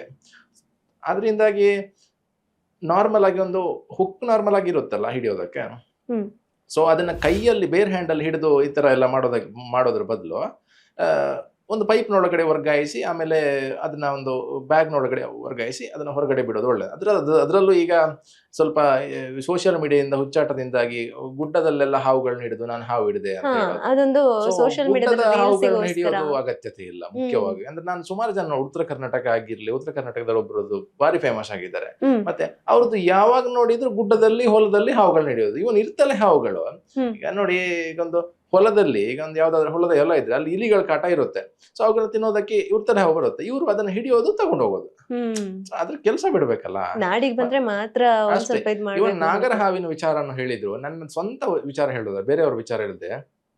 ನಮ್ಮ ಮನೆಯಲ್ಲಿ ಯಾವ ಕಾರಣನೋ ಗೊತ್ತಿಲ್ಲ, ಒಂದು 3 ವರ್ಷದ ಹಿಂದೆ ಮನೆಯಲ್ಲಿ ಇಲಿ ಕಾಟ ತುಂಬಾ ಜಾಸ್ತಿ ಆಯ್ತು. ಇಲ್ಲಿ ಭಾಷಣ ಇಟ್ವಿ ಏನಿಟ್ವಿ ಸರಿಯಾಗಿಲ್ಲ ಆಯ್ತಾ. ಆಮೇಲೆ ಏನಂದ್ರೆ ಅಲ್ಲಿವರೆಗೆ ಯಾಕೋ ಗೊತ್ತಿಲ್ಲ, ಕೆರೆ ಹಾವುಗಳು ನಮ್ಮೂರ್ ಅಂದ್ರೆ ಏನ್ ಸಮಸ್ಯೆ, ನಾವು ಯಾವುದೇ ವಿಷಗಳನ್ನ ಹಾಕಿಲ್ಲ ಇದಕ್ಕೆ, ಗಿಡಗಳಿಗೆ ಆಗಿರ್ಲಿ ಯಾವುದೇ ಒಂದು ಅಂದ್ರೆ ಕೀಟನಾಶಕಗಳಾಗಿರ್ಲಿ ಯಾವ್ದು ಯೂಸ್ ಮಾಡಿಲ್ಲ. ಆದ್ರೂ ಕೂಡ ನಮ್ಮ ಏರಿಯಾದಿಂದ ಬಹುಶಃ ಯಾವುದೋ ಒಂದು ಪ್ರಿಡೇಟರ್ಸ್ ಅಂದ್ರೆ ಹಕ್ಕಿಗಳ ಸಮಸ್ಯೆ ಆಗಿರ್ಬೋದು. ಅಂದ್ರೆ ಮಠ ಹಕ್ಕಿಗಳು ಅಥವಾ ನಿಮ್ಮ ನವಿಲುಗಳಿದಾವಲ್ಲ, ಸೊ ಅವುಗಳು ಹಾವು ಮರಿಗಳನ್ನ ಸಾಯಿಸ್ತವೆ. ಬಟ್ ಅದೇ ಆಗಿರ್ಬೋದು, ಕೆರೆ ಹಾವುಗಳು ಇರ್ಲಿಲ್ಲ. ಅದಕ್ಕಿಂತ ಮುಂಚೆ ಮನೆಯೊಳಗಡೆ ಬಂದು ಕೆರೆ ಹಾವುಗಳೆಲ್ಲ ತಿಂತ ಹೋದ್ವು. ಬಟ್ ಅಲ್ಲಿವರೆಗೆ ಇರ್ಲಿಲ್ಲ. ಆ ಹೊತ್ತಲ್ಲಿ ಇಲಿಗಳ ಕಾಟ ತುಂಬಾ ಜಾಸ್ತಿ ಆಯ್ತು, ಏನೇ ಆದ್ರೂ ಸಮಸ್ಯೆ ಇಲ್ಲ. ಮತ್ತೆ ಒಂದಿನ ನೋಡಿದಾಗ ಹಾವು ಬಂದಿದೆ, ನಾಗರ ಹಾವು ಬಂದಿದೆ. ಅಂದ್ರೆ ಇಲ್ಲಿವರೆಗೆ ಇಲ್ದಂತ ನಾಗರ ಹಾವು ಒಂದೇ ಸಲಕ್ಕೆ ಎಲ್ಲಿದ ಬಂದಿದೆ ಅಂದ್ರೆ ಅದು ಕೂಡ ಕಾಡು ಗುಡ್ಡ. ಅದು ಅಂದ್ರೆ ಒಂದು ನಮ್ಮ ತೋಟದಲ್ಲಿ ಕನಿಷ್ಠ 18 ನವಿಲುಗಳಿದಾವೆ.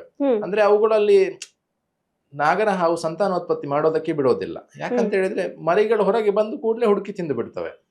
ಸೊ ಹಾಗಿರೋ ಹೊತ್ತಲ್ಲಿ ಎಲ್ಲಿಂದಲೋ ಒಂದು ನಾಗರ ಹಾವು ಬಂದಿದೆ ಅಂತ ಹೇಳಿದ್ರೆ ಅಲ್ಲಿ ಇಲಿ ಹುಡುಗೋದನ್ನು ನೋಡಿ, ಸೊ ಅಲ್ಲಿ ನಾವು ತಿಳ್ಕೊಬೇಕು ಏನಂದ್ರೆ ಅವುಗಳು ಆಹಾರ ಇದೆ ಅಂತ ಹೇಳಿ ಅವುಗಳಿಗೆ ಹೇಗೆ ಗೊತ್ತಾಗುತ್ತೆ, ಹೇಗೆ ಸೆನ್ಸ್ ಮಾಡ್ತವೆ ಅನ್ನೋದಕ್ಕೆ. ಸೊ ಹಾಗಿರುವಾಗ ನಾವು ಸ್ವಲ್ಪ ಅದರ ಸಮತೋಲನವನ್ನು ಕೂಡ ಕಾಪಾಡುವಂಥದ್ದು ಹೌದು. ಅಂದ್ರೆ ಹಾಗಿರುವಾಗ ಈಗ ನಾಗರ ಹಾವನ್ನು ಹಿಡಿದು ಬಿಟ್ರೆ ಅದು ನಂತರ ಅದು ಎಲ್ಲೋ ಆಯ್ತು ಅಂತ ಯಾರು ಹಿಡಿದಿಲ್ಲ, ಏನಿಲ್ಲ. ಒಂದು 3-4 ದಿನ ಸುತ್ತಾಡ್ತಾ ಇತ್ತು, ಇಲಿ ಖಾಲಿ ಆಯ್ತು ಏನೋ ಗೊತ್ತಿಲ್ಲ. ನಂತರ ಇಲ್ಲಿವರೆಗೂ ಇಲ್ಲ. ಬಟ್ ಯಾರು ಕರೆದ್ರು, ಬೇರೆಯವರಾದ್ರೆ ನಾಗನ ಉಪದ್ರ ಅಂತ ಹೇಳಿ. ಬಟ್ 4 ದಿನ ಇತ್ತು ಅಲ್ಲಿ ಸುಮಾರು ಜನ, ನಮ್ಮ ಅಮ್ಮನ್ ಕಂಡಿತ್ತು, ಎಲ್ಲ ಕಂಡಿತ್ತು. ಆದ್ರೆ ನಂತರ ಇಲ್ಲ, ಎಲ್ಲೋ ಹೋಯ್ತು. ಹಾಗಾದ್ರೆ ಅದು ಇಲಿಗಳ ಕಾಟ ಇತ್ತು ಮನೆಯಲ್ಲಿ, ಇಲಿಗಳ ಕಾಟ ಕಮ್ಮಿ ಆದ ಕೂಡಲೇ ಹೋಯ್ತು. ಅದನ್ನ ಆಹಾರವನ್ನ ಅರಸಿ ಅರಸಿ ಬಂದಿದೆ ಬಂದಿದೆ. ಕೆಲಸ. ದೊಡ್ಡ ಹಾವು, ಅದು ದೊಡ್ಡ ಹ್ಮ್. ಗಡವ ಗಾತ್ರದ ಹಾವು. ನೀವ್ ಇವಾಗ ಮೌಢ್ಯದ ಬಗ್ಗೆ ಎಲ್ಲ ಹೇಳಿದ್ರಿ. ಹೌದು. ಸೊ ಇಷ್ಟೆಲ್ಲ ಹೇಳುವಾಗ ನೀವ್ ಎಲ್ಲಾರು ಅವೇರ್ನೆಸ್ ಕ್ರಿಯೇಟ್ ಮಾಡ್ಲಿಕ್ಕೆ ನೋಡಿದ್ರಾ ಅಂತ ಹೇಳಿ ಮೌಢ್ಯದ? ಅವೇರ್ನೆಸ್ ಅಂತ ಆಕ್ಚುಲಿ ಕ್ರಿಯೇಟ್ ಮಾಡಬಾರದು ಆಕ್ಚುಲಿ. ಯಾಕಂತ ಹೇಳಿದ್ರೆ ಅವರವರ ನಂಬಿಕೆಗಳಲ್ವಾ. ಹ್ಮ್. ಅದರಿಂದಾಗಿ ನಾನು ಅವೇರ್ನೆಸ್ ಮಾಡೋದಕ್ಕಿಂತ ನಾವು ಹೇಗೆ ನಮ್ಮ ಮನೆಯೊಳಗಡೆ ಹೇಗೆ ಈಗ ನೋಡಿ, ಈಗ ಈಗ ಈಗ ಒಂದು ನಾಗರಹಾವು ಬಂತು ಅಂದ್ರೆ ನಮ್ಮ ಮನೆಯೊಳಗಡೆ ಬಂದಿಲ್ಲ, ಅದು ಹೊರಗಡೆನೆ ಕಾಣ ಸಿಕ್ತು. ಸೊ ಅದು ಹಾವುಗಳನ್ನ ಹಿಡಿಯಕ್ ಸಾರಿ ಇದನ್ನ ಇಲಿಗಳನ್ನ ಹಿಡಿಯೋದಕ್ಕೆ ಬಂದಿರೋದು ಅನ್ನುವಂಥದ್ದು ನನಗೆ ಗೊತ್ತಾಯ್ತು. ಅದಕ್ಕೆ ಯಾರು ತೊಂದರೆ ಮಾಡಕ್ ಹೋಗಿಲ್ಲ, ಮನೆಯೊಳಗಡೆ ಬಂದಿಲ್ಲ, ಅಲ್ಲಿ ತೋಟದಲ್ಲಿ ಅಡ್ಡಾಡ್ತಾ ಇತ್ತು. ನಂತರ ಅದು ಎಲ್ಲೋ ಹೋಯ್ತು ಅಂತಾನೆ ಗೊತ್ತಿಲ್ಲ. ದೊಡ್ಡ ಹಾವು ಅಂದ್ರೆ ಇವುಗಳು ನವಿಲುಗಳೆಲ್ಲ ತಿನ್ನೋದಕ್ಕೆ ಸಾಧ್ಯ ಇಲ್ಲ, ಅವು ದೊಡ್ಡ ಹಾವು. ಸೊ ಹಾಗಿರುವಾಗ ಅದಕ್ಕೆ ಎಲ್ಲಾದ್ರೂ ಉಪದ್ರ ಅಂತ ಹೇಳಿ ಕೇಳೋದಕ್ಕೆ ಹೋಗಿದ್ರೆ ಅಲ್ವಾ, ಏನೋ ಒಂದು ಸಮಸ್ಯೆ ಇದೆ ನಿಮಗೆ ಅಂತ ಹೇಳ್ತಿದ್ರು. ನನ್ನ ಹತ್ರ ಹೋಯ್ತಲ್ಲ ಮತ್ತೆ. ಅಷ್ಟೇ, ಮತ್ತೇನಿಲ್ಲ. ನಾನು ಅದಕ್ಕಿಂತ ಜಾಸ್ತಿಯಾಗಿ ಏನೋ ವೈಚಾರಿಕವಾಗಿ ಆಗಿರ್ಲಿ ಇನ್ನೊಬ್ರಿಗೆ ಹೇಳೋದಕ್ಕೆ ಆದ್ರೂ ಹೋಗೋದಿಲ್ಲ.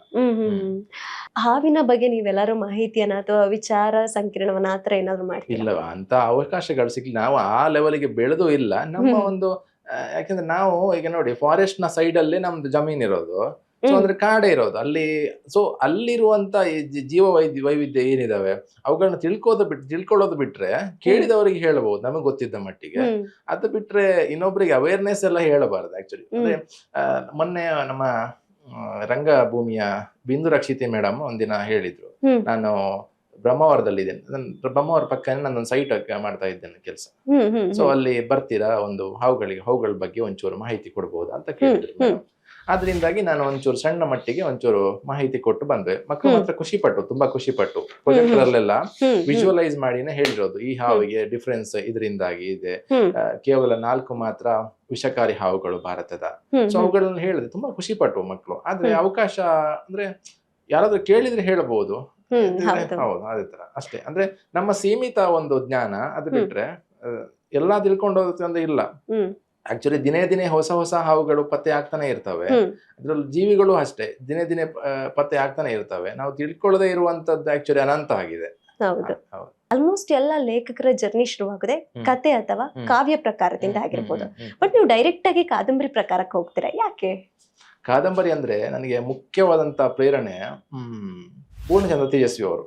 ಯಾಕಂದ್ರೆ ಅವ್ರದ್ದು ಒಂದು ಮಾತು ನನಗೆ ಆಕ್ಚುಲಿ ಇನ್ಸ್ಪಿರೇಷನ್ ಆಯ್ತು. ಈಗ ನೀವು ನಿಮ್ಮ ಹತ್ರ ಕಂಟೆಂಟ್ ಇದೆ ಅಂದ್ರೆ, ಒಂದು ವಿಷಯ ಇದೆ ಅಂದ್ರೆ ಅದನ್ನ ಹೇಳೋದಕ್ಕೆ ನೀವು ಅರೆಬರೆ ಭಾಷೆ ಆದ್ರೂ ಸಮಸ್ಯೆ ಇಲ್ಲ.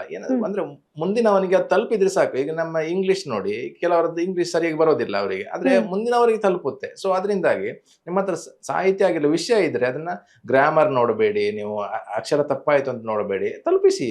ಅದು ಓದ್ತಾರೆ, ಅದು ಕಂಟೆಂಟ್ ಇದ್ರೆ ಅದು ಬರುತ್ತೆ. ಸೊ ಆ ಮಾತು ನನಗೆ ಯಾವುದೋ ಬಹುಶಃ ಹೊಸ ವಿಚಾರಗಳು ಅನ್ಸುತ್ತೆ. ಆ ಪುಸ್ತಕದಲ್ಲಿ ನಾನು ಓದಿದೆ. ಸೊ ಅದರಿಂದಾಗಿ ನಾವು ಒಂದು ಬರೆಯೋಣ ಅಂತ ಅನ್ನಿಸ್ತು. ಅದರಿಂದಾಗಿ ನಮ್ಮ ಒಂದು ಹಳ್ಳಿಯನ್ನೇ ಒಂದು ಎಕ್ಸ್ಪ್ಲೋರ್ ಮಾಡೋ ಅಂದ್ರೆ ಆಕ್ಚುಲಿ ನಾವು ಬಾಲ್ಯದಿಂದನೂ ನಮ್ದು ರೂರಲ್ ಆಗಿದ್ರಿಂದಾಗಿ ಅಲ್ಲಿ ಭೇಟಿ ಆಗಿರ್ಲಿ, ಇಂಥ ಒಂದು ನಂಬಿಕೆಗಳಾಗಿರ್ಲಿ, ಅಂದ್ರೆ ಜನಗಳಾಗಿರ್ಲಿ, ಅಂದ್ರೆ ಮುಗ್ಧರು ಎಲ್ರು ಕೂಡ ಅಂದ್ರೆ ಇಂಥ ನಂಬಿಕೆಗಳನ್ನೇ ಹೊತ್ಕೊಂಡು ಬದುಕ್ತಾ ಇರೋರು. ಸೊ ಅದನ್ನೇ ಒಂದು ಹಿಡ್ಕೊಂಡು ಒಂದು ಹಳ್ಳಿಯನ್ನೇ ಎಕ್ಸ್ಪ್ಲೋರ್ ಮಾಡೋಣ ಅಂತ. ಅಂದ್ರೆ ನಾರ್ಮಲ್ ಆಗಿ ಕಾದಂಬರಿಗಳನ್ನೆಲ್ಲ ಅಂದ್ರೆ ವ್ಯಕ್ತಿಯ ಸುತ್ತ, ಒಂದು ವಿಚಾರದ ಸುತ್ತ, ಡೌರಿ ಆಗಿರ್ಲಿ, ಅಂದ್ರೆ ಒಂದು ಅದ್ರ ಸುತ್ತ ಅಂದ್ರೆ ನಾನೊಂದು ಹಳ್ಳಿಯನ್ನೇ ಒಂದು ಎಕ್ಸ್ಪ್ಲೋರ್ ಮಾಡೋಣ ಅಂತ ಹೇಳಿ ಯೋಚನೆ ಮಾಡ್ಕೊಂಡೆ. ಫಾರ್ ಎಕ್ಸಾಂಪಲ್ ಒಂದಿನ ಇವರು ಎಲ್ಲ ಒಂದ್ ಕಡೆ ತೇಜಸ್ವಿ ಅವರು ಬರೀತಾರೆ, ಅವರು ತರಂಗಕ್ಕೆ ಮೊದಲ ಕಾದಂಬರಿ ಅಂತ ಕರ್ವಾಲವನ್ನು ಕಳಿಸ್ತಾರಂತೆ. ಅವಾಗ ಇದು ಕಾದಂಬರಿಯ ಶೇಪಲ್ಲೇ ಇಲ್ಲ, ಇದನ್ನ ಹೇಗೆ ಪ್ರಕಟಿಸೋದು ಅಂತ ಹೇಳಿದ್ರು. ಸೊ ನಂತರ ಅದನ್ನ ಓದಿದ ನಂತರ ಅವ್ರಿಗೆ ಗೊತ್ತಾಯ್ತು, ಅಂದ್ರೆ ಇದು ಕಂಟೆಂಟ್ ಇದೆ, ಅದು ಗಟ್ಟಿಯಾಗಿದೆ ಅಂತ. ಅದರಿಂದಾಗಿ ಪ್ರಕಟ ಮಾಡಿದ್ರು. ಸೊ ಅದು ನನಗೆ ಮುಖ್ಯವಾದಂತ ಇನ್ಸ್ಪಿರೇಷನ್, ತೇಜಸ್ವಿ ಅವರ ಮಾತು. ಹಾಗೆ ಅನುಭವದ ಮೂಸೆಯಿಂದ ಹುಟ್ಟಿದಂತ ಒಂದು ಕಾದಂಬರಿ ಈಗಲ್ಸ್ ಲೈನ್ಸ್ ಅಂತ ಹೇಳ್ತೀರಾ? ಹೌದು, ಅದು ಅದರಲ್ಲಿ ಆಕ್ಚುಲಿ ಅದರಲ್ಲೂ ಒಂದಿದೆ. ಏನಂದ್ರೆ ಅದು ಈಗಲ್ಸ್ ಲೈನ್ ಹುಟ್ಟೋದಕ್ಕೆ ಕಾರಣ ಅಂದ್ರೆ ನಮ್ಮ ಬಾಲ್ಯವನ್ನ ಆಕ್ಚುಲಿ ತುಂಬಾ ಸುಂದರ ಮಾಡಿದವರಲ್ಲ ಅಂದ್ರೆ ಒಬ್ರು ಬೇಟೆ ಆಡೋರು ಇದ್ರು, ಶಂಕರಣ್ಣ ಅಂತ ಹೆಸರು. ಈಗ ತೀರ್ ಹೋಗಿದ್ದಾರೆ ಪಾಪ. ಅವರು ಆಕ್ಚುಲಿ ಬೇಟೆ ಆಡಿ ನಮ್ಮ ಮನೆಗೆ ಬರ್ತಿದ್ರು. ಮತ್ತೇನಂದ್ರೆ ಇವಾಗೆಲ್ಲ ಇಲ್ಲ, ಫಾರೆಸ್ಟ್ ನವರಿಂದಾಗಿ ಇಲ್ಲ. ಅವಾಗೆಲ್ಲ ಫಾರೆಸ್ಟ್ ಕಾನೂನೆಲ್ಲ ಅಷ್ಟೊಂದು ಸ್ಟ್ರಿಕ್ಟ್ ಆಗಿರ್ಲಿಲ್ಲಲ್ಲ. ಅವಾಗ ಈ ನಾಡ ಬಾಂಬುಗಳನ್ನ ಇಡ್ತಿದ್ರು. ನಾಡ ಬಾಂಬುಗಳು ಅಂತ ಹೇಳಿದ್ರೆ ಒಂದು ನಾರ್ಮಲ್ ಆಗಿ ಗರ್ನಲ್ ತರ ಬರುತ್ತಲ್ಲ, ಅದಕ್ಕೆ ಈ ಕೊಳೆತ ಮಾಂಸವನ್ನ ಸುತ್ತಿ ಹಂದಿಗೆ ಇಡ್ತಾ ಇದ್ರು. ಸೊ ಅವುಗಳನ್ನೆಲ್ಲ ನಾವು ನೋಡಿದವರು ಆಕ್ಚುಲಿ. ಸೊ ಅದು ಆಗಿರ್ಲಿ, ಊರಲ್ಲಿ ಹಂದಿ ಹೊಡೆಯೋದಾಗಿರ್ಲಿ, ಮತ್ತೆ ಬೇಟೆಗೆ ಹೋಗೋದಾಗಿರ್ಲಿ, ಅದನ್ನ ನೋಡಿದವರು. ಮತ್ತೆ ಅವರು ಬೇಟೆಯ ಕಥೆನೇ ಆಗಿರ್ಲಿ, ಬೇರೆದ ಕಥೆನೇ ಆಗಿರ್ಲಿ, ಅದನ್ನ ತುಂಬಾ ರೋಚಕವಾಗಿ ಹೇಳ್ತಿದ್ರು. ನಾವು ಅವ್ರ ಬಾಯಿ ನೋಡ್ತಾ ಕೂತ್ಕೋತಿದ್ವಿ. ಸೊ ಇದನ್ನೆಲ್ಲ ಅಂದ್ರೆ ಎಕ್ಸ್ಪ್ಲೋರ್ ಮಾಡೋದೊಂದು ಇದೆಯಲ್ಲ, ಅದೇ ಆಕ್ಚುಲಿ ನಮಗೆ ಅವರಿಂದ ಬಂದಿರೋದು ಆಕ್ಚುಲಿ. ಸೊ ಈಗಲ್ಸ್ ಲೈನ್ಗೆ ಮತ್ತೊಬ್ರು ಇದ್ದಾರೆ ಆಕ್ಚುಲಿ. ಅವರು ಹಳೆಯ ಆಕಾಶವಾಣಿ ಕಲಾವಿದರು, ನನ್ನ ನೇಬರ್ ಸಂಜು ಅಣ್ಣ ಅಂತ, ಸಂಜೀವ್ ಅಂತ. ಸೊ ಅವರು ಕೂಡ ಹಂಗೆ ಕತೆ ಹೇಳುವಂತ ಒಂದು ರೀತಿ ಇದೆಯಲ್ಲ, ಇದೆಲ್ಲ ಹಳ್ಳಿ ಗಾಡಿನ ಕತೆ ಎಲ್ಲ.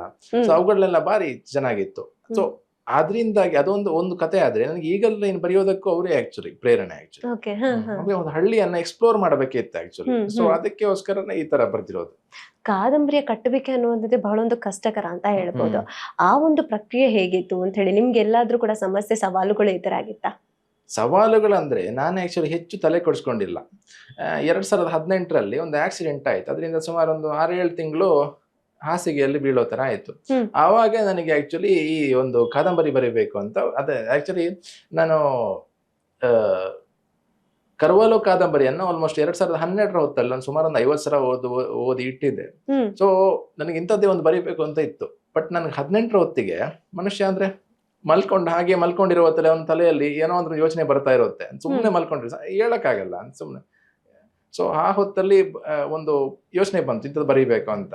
ಸೊ ಅಂದ್ರೆ ಈ ತರ ತೇಜಸ್ವಿ ಅವ್ರ ಮಾತು ಕೂಡ ಇದೆಯಲ್ಲ, ನೀವು ನಿಮ್ಮ ಹತ್ರ ಕಂಟೆಂಟ್ ಇದ್ರೆ, ನಿಮ್ಮಲ್ಲಿ ವಿಷಯ ಇದ್ರೆ, ನೀವು ಒಂದು ಯಾವುದು ಗ್ರಾಮರ್ ಆಗಿರ್ಲಿ ಯಾವುದನ್ನು ಕೂಡ ನೋಡ್ಬೇಕಾದಂತ ಅವಶ್ಯಕತೆ ಇಲ್ಲ ಅನ್ನುವಂಥದ್ದು. ಸೊ ಇವುಗಳೆಲ್ಲದ್ರಿಂದಾಗಿ ಒಂದು ಬರೆಯೋದಕ್ಕೆ ಒಂದು 6-7 ತಿಂಗಳಲ್ಲಿ ನೆಲದಲ್ಲಿ ಅಂದ್ರೆ ಹಾಸಿಗೆಯಲ್ಲಿ ಮಲ್ಕೊಂಡು, ಸೊ ಅಲ್ಲೊಂದು ಕರೆಕ್ಟ್ ಅಂತ ಒಂದು ರೂಪರೇಷೆ ಸಿದ್ಧ ಆಯ್ತು. ಅಂದ್ರೆ ಒಂದು ಬ್ಲೂ ಪ್ರಿಂಟ್ ರೆಡಿ ಆಯ್ತು ಬರೆಯೋದಕ್ಕೆ. ಹಾಗೆ ಇನ್ನು ಈಗಲ್ ಲೈನ್ಸ್ ಆ ಒಂದು ಶೀರ್ಷಿಕೆ ವಿಭಿನ್ನ ಆಗಿದೆ. ಯಾಕೆ ಆ ಶೀರ್ಷಿಕೆಯನ್ನು ಇಡ್ತೀರಾ? ಇದು ಆಕ್ಚುಲಿ ಒಂದು 70ರ ಕಾಲಘಟ್ಟದಲ್ಲಿ ನಮ್ಮೂರಲ್ಲೇ ಘಟಿಸಿದಂತ ಒಂದು ಘಟನೆ. ನಮ್ ತಾತ ಯಾವಾಗ್ಲೂ ಹೇಳ್ತಾ ಇದ್ರು. ಅಂದ್ರೆ ಅವರು ಆಕ್ಚುಲಿ ನನಗೆ ಯಾರು ಅಂತ ಗೊತ್ತಿತ್ತು, ಬಟ್ ಅವ್ರು ಸತ್ತಿರೋದು ನನಗೆ ಗೊತ್ತಿರ್ಲಿಲ್ಲ. ಬಟ್ ನಂತರ ನಮ್ ತಾತ ಹೇಳ್ತಿದ್ರು ಹೀಗಾಯ್ತು ಅಂತ. ಸೊ ಅದನ್ನೇ ನಾನು ಕೇಂದ್ರ ಬಿಂದುವಾಗಿ ಇಟ್ಕೊಂಡು ಈ ತರ ಒಂದು ಟ್ವಿಸ್ಟ್ ಆಗಿರುವಂತ ಒಂದು ಹೆಸರಿಟ್ಟೆ. ಅಂದ್ರೆ ಯುನಿಕ್ ಆಗಿರುವಂತ ಅಂದ್ರೆ ನಾನು ಹುಡುಕ್ತಾ ಇದ್ದೆ ಆಕ್ಚುಲಿ. ಈಗ ನಾರ್ಮಲ್ ಆಗಿ ಈಗ ಪ್ರೇಮ ಕಥೆ ಆಗಿರ್ಲಿ, ಓದುವಾಗ ಗೊತ್ತಾಗುತ್ತೆ ಇದು ಪ್ರೇಮ ಕಥೆ ಅಂತ. ಈಗ ನೋಡಿ, ಈಗ ಸಸ್ಪೆನ್ಸ್ ಥ್ರಿಲ್ಲರ್ ಆಗಿದ್ರು ಕೂಡ ಅದ್ ನೋಡಿದಾಗ ಗೊತ್ತಾಗೋ ಇದು ಸಸ್ಪೆನ್ಸ್ ಥ್ರಿಲ್ಲರ್ ಅಂತ. ಈಗ ಮಾಂತ್ರಿಕ ಕಾದಂಬರಿ ಆದ್ರೂ ಗೊತ್ತಾಗುತ್ತೆ, ಒಂದು ದೊಡ್ಡದಾಗಿರುತ್ತೆ. ಸೊ ಅದಕ್ಕೆ ಈ ಈಗಲ್ಸ್ ಲೈನ್ ಅಂದ್ರೆ ಯಾರಿಗೂ ಅಂದ್ರೆ ಗೊತ್ತಾಗ್ಬಾರ್ದು ಅನ್ನೋದಕ್ಕಿಂತ ಇದು ವಿಷಯ ನಡೆದಿರೋ ಘಟನೆ ಅಲ್ಲ. ಸೊ ಅಂತ ಒಂದು ಘಟನೆಯ ನಮ್ಗೆ ತಾತ ಹೇಳ್ತಿದ್ರಲ್ಲ, ಸೊ ಅದನ್ನೇ ಒಂದು ಕೇಂದ್ರವಾಡಿಗೆ ಇಟ್ಕೊಂಡು ನಾನು ಬರುತ್ತೆ ಆಕ್ಚುಲಿ. ಅದು ಆಗಿರುವಂತ ನೈಜ ಘಟನೆ ಆಕ್ಚುಲಿ. ಜರ್ನಿ ಹೇಗಿದೆ? ಎಷ್ಟು ವರ್ಷ ತಗೊಂಡ್ರೆ ಕಾದಂಬರಿಗೋಸ್ಕರ? ಕಾದಂಬರಿಗೆ ಆಕ್ಚುಲಿ ನಾನೊಂದು 4 ವರ್ಷ ಆಗಿರ್ಬೋದು. ಯಾಕಂದ್ರೆ ನಾನು ಒಂದೇ ಸಲಕ್ಕೆ ಯಾವುದನ್ನು ಬರ್ದಿಲ್ಲ. ಬರೆದು ಒಂದು 15 ದಿನಕ್ಕೆ, ಕೆಲವೊಂದು 1 ತಿಂಗಳು ಕೂಡ ಆಯ್ತು. ಅಂದ್ರೆ ಕೆಲಸದ ಮಧ್ಯೆ ಕೆಲವೊಂದ್ಸಲ ಅಂದ್ರೆ ಕೆಲಸದ್ದು ಈಗ ಫೋನ್ ಕಾಲ್ಸ್ಗಳು ಇದೆಲ್ಲ ಒತ್ತಡಗಳ ಮಧ್ಯೆ ಎಲ್ಲ ಹೆಚ್ಚಾಗಿ ಬರೆಯೋದು. ನಾನು ಅದು ಕರೆಕ್ಟ್ ಆಗಿ ನಾನು ಬರೆಯಬಲ್ಲೆ ಅನ್ನಿಸುವಾಗ ಮಾತ್ರ ನಾನು ಅಂದ್ರೆ ಹೆಚ್ಚು ದಿನ ಕೂಡ ತಗೋಬಾರ್ದು. ನಾನು ಹೇಳೋದಾದ್ರೆ ಹೆಚ್ಚು ದಿನ ತಗೊಂಡ್ರು ಕೂಡ ಅದು ಅಲ್ಲೇ ಸ್ಟಾಪ್ ಆಗುತ್ತೆ, ಇಲ್ಲ ಅದು ಡೈವರ್ಟ್ ಆಗುತ್ತೆ. ಸೊ ಅದರಿಂದ ಒಂದು 10-15 ದಿನ ಆ ತರ ತಗೋಬಹುದು. ಅಂದ್ರೆ ನಾನು ಆಕ್ಚುಲಿ ನನಗೆ ಆಕ್ಚುಲಿ ಇದ್ರ ಬಗ್ಗೆ ಒಂದು ದೊಡ್ಡ ಕನಸಿತ್ತು ಆಕ್ಚುಲಿ ಇದ್ರ ಮೇಲೆ. ಸೊ ಅದರಿಂದಾಗಿ ಅದು ಸ್ವಲ್ಪ ಚೆನ್ನಾಗೇ ಬರಬೇಕು, ಕ್ವಾಲಿಟಿಯಲ್ಲಿ ಬರಬೇಕು ಅನ್ನೋದಕ್ಕೋಸ್ಕರ ನಾನು ಸ್ವಲ್ಪ ಟೈಮ್ ತಗೊಂಡೆ ಜಾಸ್ತಿಯಾಗಿ. ಅಂದ್ರೆ ಮತ್ತೇನೋ ಅಂತ ಹೇಳಿದ್ರೆ 4 ವರ್ಷ ತಗೊಂಡಿದ್ರಾಗಿ ನನಗೆ ಖುಷಿ ಆಯ್ತು, ನನಗೆ ತುಂಬಾ ಖುಷಿ ಆಯ್ತು ಆಕ್ಚುಲಿ. ಡೈವರ್ಟ್ ಆಗ್ತಾ ಇತ್ತು. ಬಟ್ ನಾನೊಂದು 10 ಎಪಿಸೋಡ್ಗಳನ್ನ ಮತ್ತೆ ಕಿತ್ತು ಎಸಿಬೇಕಾಯ್ತು. ಯಾಕಂದ್ರೆ ನನಗೆ ಅದು ಇಷ್ಟ ಆಗಿಲ್ಲ. ನನಗೆ ಇಷ್ಟ ಆಗಿದ್ರೆ ಇನ್ನೊಬ್ರಿಗೆ ಆಗುತ್ತೆ. ಅದು ದೊಡ್ಡ ಕಾದಂಬರಿ ದೊಡ್ಡದಾಗುತ್ತವೆ. ಈಗ 25 ಕಂತುಗಳಿದಾವೆ. ಸೊ 35 ಕಂತುಗಳಾಗಿದ್ರೆ ಕಾದಂಬರಿ ದೊಡ್ಡದಾಗುತ್ತೆ. ಸಣ್ಣ ವಯಸ್ಸಲ್ಲಿ ದೊಡ್ಡದು ಬರೆದಿದ್ದೇನೆ ಅಂತ ಹೇಳ್ಬೋದು. ಆದ್ರೆ ಅದ್ರಲ್ಲಿ ನನಗೆ ಏನೋ ಇದೆ ಅಂತ ಅನ್ಸಿಲ್ಲ ಥಿಂಗ್ಸ್. ಅದರಿಂದಾಗಿ ಅದ್ರ 25 ಕಂತುಗಳನ್ನ ಮಾತ್ರ ಉಳಿಸಿ ಈಗಲ್ಸ್ ಲೈನ್ ಮಾಡೋದು. ಯಾರು ಇನ್ಫ್ಲುಯೆನ್ಸರ್ ನಿಮ್ಗೆ? ಇನ್ಫ್ಲುಯೆನ್ಸ್ ಕಾದಂಬರಿ ಬರೆಯೋದಕ್ಕೆ ಇನ್ಫ್ಲುಯೆನ್ಸ್ ಅಂದ್ರೆ ಪೂರ್ಣಚಂದ್ರ ತೇಜಸ್ವಿ ಅವರು ಮಾತ್ರ. ಯಾಕಂತ ಹೇಳಿದ್ರೆ ಅವರ ಬರಹಗಳು ಮೊದಲನೇ ಸಾರಿ ಓದುವವರಿಗೆ ನಾನು ಆಕ್ಚುಲಿ ರೆಫರ್ ಮಾಡೋದೇ ತೇಜಸ್ವಿ ಅವ್ರನ್ನ. ಈಗ ನನ್ನ ಫ್ರೆಂಡ್ಸ್ಗಳು, ಇಂಜಿನಿಯರಿಂಗ್ ಫ್ರೆಂಡ್ಸ್ಗಳು ಎಷ್ಟೋ ಸಲ ನಾನು ಮೊದಲನೇ ಸಲ ಓದಬೇಕು ಅಂತ ಹೇಳ್ತಾರೆ. ಸೊ ಅವರಿಗೆ ಪರಿಸರದ ಕಥೆ ಆಗಿರ್ಲಿ, ಕರ್ವಾಲೋ ಆಗಿರ್ಲಿ, ಮತ್ತೆ ಜುಗಾರಿ ಕ್ರಾಸ್ ಆಗಿರ್ಲಿ, ಅದನ್ನೇ ಹೇಳೋದು ಆಕ್ಚುಲಿ. ಇದನ್ನ ಓದಿ ನೀವು ಫಸ್ಟಿಗೆ. ಯಾಕಂದ್ರೆ ತುಂಬಾ ಸರಳವಾದಂತಹ ಬರವಣಿಗೆ, ಅಷ್ಟೇ ಸ್ಪಷ್ಟವಾದಂತಹ ಬರವಣಿಗೆ ಇದೆ. ಮೊದಲನೇ ಸಾರಿ ಓದುವವನಿಗೂ ನನಗೆ ಇಳಿಯುತ್ತೆ. ಅವನ ಹೊಟ್ಟೆ ಒಳಗೆ ಹಿಡಿಬೇಕಲ್ಲ ಹೌದು. ಓದೋನಿಗೆ. ಅಂದ್ರೆ ನೆಕ್ಸ್ಟ್ ಟೈಮ್ ಅವನಿಗೆ ಓದೋದಕ್ಕೆ ಇನ್ಸ್ಪೈರ್ ಆಗ್ಬೇಕಲ್ಲ. ಅಂದ್ರೆ ಹಾಗಂತ ಅವ್ರದ್ದು ಓದಬಾರ್ದು ಇವ್ರದ್ದು ಓದಬಾರ್ದು ಅಂತಲ್ಲ, ಎಲ್ರದ್ದು ಓದ್ಬೇಕು. ಆದ್ರೆ ಮೊದಲನೇ ಸಾರಿ ನಾನು ಹೇಳೋದು ತೇಜಸ್ವಿ ಅವ್ರ ಬರಹಗಳನ್ನ ಓದಿ ಅಂತ. ಅದು ತುಂಬಾ ಸಿಂಪಲ್ ಆಗಿ ಬರೀತಾರೆ, ಅಷ್ಟೇ ಸ್ಪಷ್ಟವಾದಂತ, ಅಂದ್ರೆ ಆಳವಾಗಿ ಅಂದ್ರೆ ಇಳಿಯುವಂತ ಬರಹ. ಅದೇ ಅವ್ರು ಕೂಡ ಅನುಭವಿಸಿ ಬರೆಯುವಂತದನ್ನ ಹೌದು, ನೋಡ್ಕೊಳ್ಬಹುದು. ತೇಜಸ್ವಿ ಅವರ ಬರವಣಿಗೆಗಳಲ್ಲಿ ಕೂಡ ಅಷ್ಟೇ, ಅವರೊಂದು ಪ್ಲೇಸಿಗೆ ಹೋಗಿ ಅದನ್ನ ಎಕ್ಸ್ಪ್ಲೋರ್ ಮಾಡಿ ಬರೀತಾರೆ. ಹಾಗೇನೆ ನಾನು ನಿಮ್ಮ ಕಾದಂಬರಿಯಲ್ಲಿ ನೋಡಿದಾಗೆ ನೀವು ನಿಮ್ಮ ಕಾದಂಬರಿಯ ಒಂದು ಭಾಷೆ ಆಗಿರ್ಬೋದು, ಅಲ್ಲಿ ಬಹಳಷ್ಟು ಪ್ರಾದೇಶಿಕ ಸೊಗಡನ್ನ ನಾನು ಕಂಡಿದ್ದೇನೆ. ಒಂದು ಕರಾವಳಿಯ ಒಂದು ಪದಗಳಾಗಿರ್ಬೋದು ಬಹಳಷ್ಟು ಮಟ್ಟಿಗಿದೆ.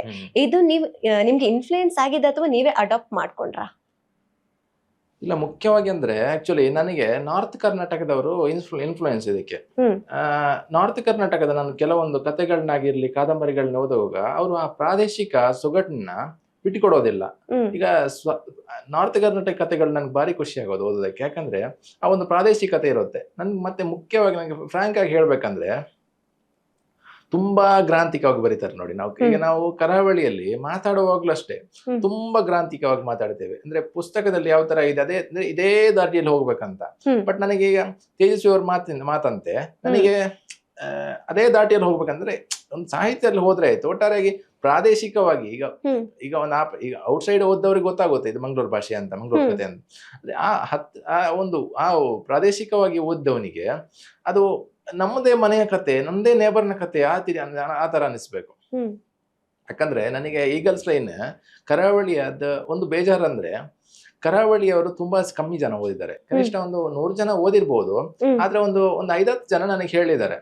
ಆದ್ರೆ ಅವರು ಓದಿರುವಂತ ಕೆಲವೊಂದು ಎಪಿಸೋಡ್ಗಳು ತಗೊಬಂದು ಇದು ಅವನ ಮನೆಯಲ್ಲಾಗಿದೆ, ಇದು ಇವನ ಮನೆಯಲ್ಲಾಗಿದೆ, ಇದು ನಮ್ಮ ಮನೆಯಲ್ಲೇ ಆಗಿದೆ ಅಂತ ಹೇಳಿ ಎಲ್ಲರೂ ಕೂಡ ಅದು ನನಗೆ ತುಂಬಾ ಖುಷಿ ಕೊಟ್ಟದ ಅಂತ ಅನುಭವ. ಆಕ್ಚುಲಿ ಒಬ್ಬ ಬರಹಗಾರರಿಗೆ ಇಂಥ ಒಂದು ಮಾತುಗಳು, ಅದಕ್ಕಿಂತ ದೊಡ್ಡ ಪ್ರಶಸ್ತಿಗಳು ಇಲ್ಲ ಅಂತ ನಾನು ಅನ್ಕೋತೀನಿ.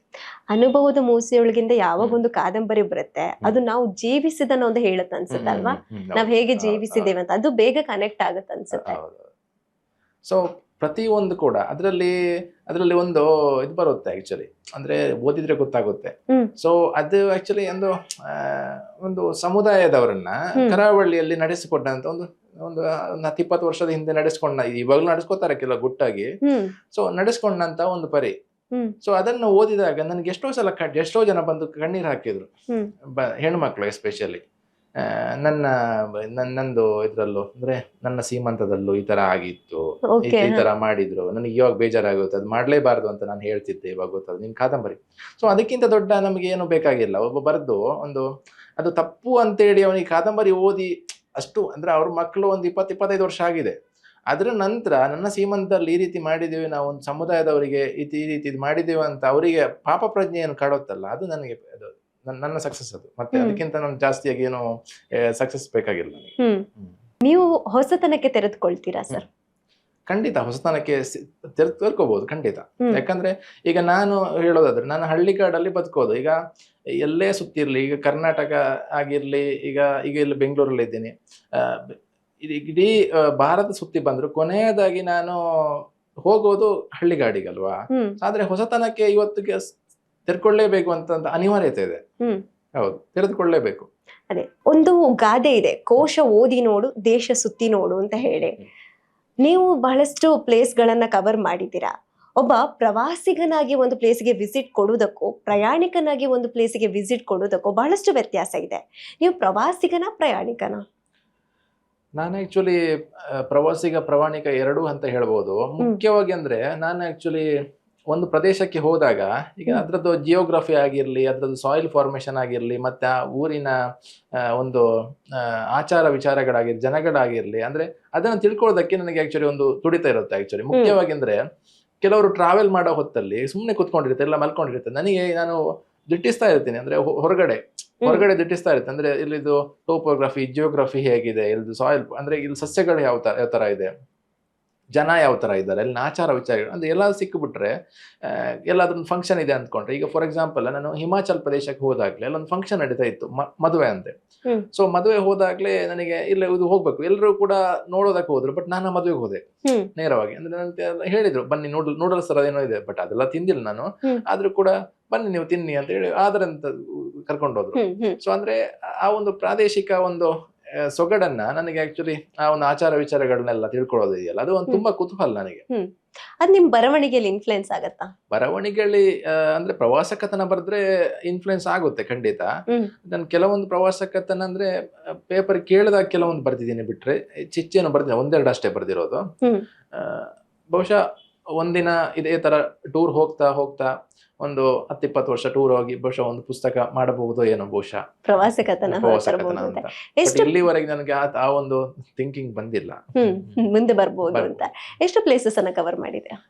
ನಾನು ಆಕ್ಚುಲಿ ಒಂದು ಉತ್ತರದ ಒಂದು 5-6 ರಾಜ್ಯಗಳನ್ನೆಲ್ಲ, ಆ ಕಡೆ ಬಂಗಾಲ, ಈ ಕಡೆ ಪಂಜಾಬ್, ಚಂಡೀಗಢ, ಆ ಕಡೆ ಹಿಮಾಚಲ, ಈ ಕಡೆ ಮುಂಬೈ ಎಲ್ಲ ಸೇರುತ್ತಲ್ಲ, ಉತ್ತರದ ಒಂದಿಷ್ಟು ಒಂದು 3/4 ರಾಜ್ಯಗಳು, ಮತ್ತು ದಕ್ಷಿಣದಲ್ಲಿ ಆಲ್ಮೋಸ್ಟ್ ಈ ಕಡೆ ತಮಿಳುನಾಡು, ಕೇರಳ ಎಲ್ಲ ಕವರ್ ಮಾಡಿದೀನಿ ಆಲ್ಮೋಸ್ಟ್. ಪ್ರತಿಯೊಂದು ಪ್ಲೇಸಿಗೂ ಒಂದು ಆಚಾರ ವಿಚಾರ ಆಗಿರ್ಬೋದು, ಕಲೆ ಸಂಸ್ಕೃತಿ ಆಗಿರ್ಬೋದು, ಇದೆಲ್ಲ ವಿಭಿನ್ನ ಅಂತ ಹೇಳ್ಬೋದು. ನಿಮ್ಗೆ ಅದೆಲ್ಲವನ್ನ ನೋಡುವಾಗ ಏನ್ ಅನಿಸ್ತು ಸರ್? ಅಂದ್ರೆ ಭಾರತ ಅನ್ನುವಂಥದ್ದು ಆಕ್ಚುಲಿ ಇದೇ ತರ ಅಂದ್ರೆ ಪ್ರಾದೇಶಿಕತೆ, ಅಂದ್ರೆ ತುಂಬಾ ಪ್ರಾದೇಶಿಕ ಸಂಸ್ಕೃತಿ, ತುಂಬಾ ಸಂಸ್ಕೃತಿಗೆ ಹೆಸರಾಗಿರುವಂತ ಒಂದು. ಅಂದ್ರೆ ಈಗ ಕಾಮನ ಬಿಲ್ಲಲ್ಲಿ 7 ಬಣ್ಣಗಳಿದ್ದಂಗೆ ಭಾರತದಲ್ಲೂ ಅಷ್ಟೇ ಒಂದು ಪ್ರತಿಯೊಂದು 10-20 ಕಿಲೋಮೀಟರ್ ಹೋದಂಗೆ ಸಂಸ್ಕೃತಿ ಚೇಂಜ್ ಆಗ್ತಾ ಹೋಗುತ್ತೆ, ಭಾಷೆನೂ ಹಂಗೆ ಚೇಂಜ್ ಆಗ್ತಾ ಹೋಗುತ್ತೆ. ಸೊ ಅದು ಭಾರತದ ಒಂದು ವೈಶಿಷ್ಟ್ಯ ಅಂತ ಹೇಳ್ಬೋದು ನಾನು ನೋಡ್ದಂಗೆ. ಮುಂದೆ ಯಾವ ಪ್ರಕಾರವನ್ನ ತರಬೇಕು ಅಂತ ಅನ್ಕೊಂಡಿದ್ದೀರಾ? ಆಕ್ಚುಲಿ ನನಗೆ ಏನೇ ಇದ್ರೂ ಕೂಡ ಈಗ ನಾವು ಯಾವ ತರ ಬದುಕ್ತೇವೆ ಆ ತರಾನೇ ತರೋದಕ್ಕೆ ಇಷ್ಟ. ಮತ್ತೆ ನನ್ನ ಫೀಲ್ಡ್ ಕನ್ಸ್ಟ್ರಕ್ಷನ್ ಆಗಿರೋದ್ರಿಂದಾಗಿ ನಾನು ಮೊದಲಿಗೆ ಕನ್ಸ್ಟ್ರಕ್ಷನ್ ಅಲ್ಲಿ ಕನ್ಸಲ್ಟೆಂಟ್ ಆಗಿ ವರ್ಕ್ ಮಾಡ್ತಾ ಇದ್ದೆ, ಓನ್ ಆಂಟ್ರಪ್ರೆನರ್. ಬಟ್ ಅಲ್ಲಿ ಅಂದ್ರೆ ಜಗಳಗಳು, ಕ್ಲಾಶಸ್, ಹಣದ ವಿವಾದಗಳು, ಇವುಗಳನ್ನ ಬಗೆಹರಿಸೋದೇ ನಮಗೆ ದೊಡ್ಡ ಸಮಸ್ಯೆ ಆಗ್ತಿತ್ತು. ಸೊ ಅದ್ರಿಂದಾಗಿ ಮತ್ತೆ ಇನ್ನೊಂದಂತ ಹೇಳಿದ್ರೆ ಕ್ವಾಲಿಟಿಯಲ್ಲಿ ಒಂದು ಸಮಸ್ಯೆ, ಅಂದ್ರೆ ಯಾವ ತರ ಮಾಡಬೇಕು ಅಂತ. ಈಗ ನಮ್ಮ ಫೀಲ್ಡ್ ಅಲ್ಲೇ ಇರೋದು 90% ಕಾಂಟ್ರಾಕ್ಟ್ಗಳು ನಾನ್ ಟೆಕ್ನಿಕಲ್ ಪರ್ಸನ್, ಅವ್ರು ತಪ್ಪು ಅಂತ ಹೇಳೋದಿಲ್ಲ, ಯಾಕಂದ್ರೆ ಅವರು ಏನೋ ಮಾಡಿ ಏನೋ ಹೋಗ್ಬಿಡ್ತಾರೆ.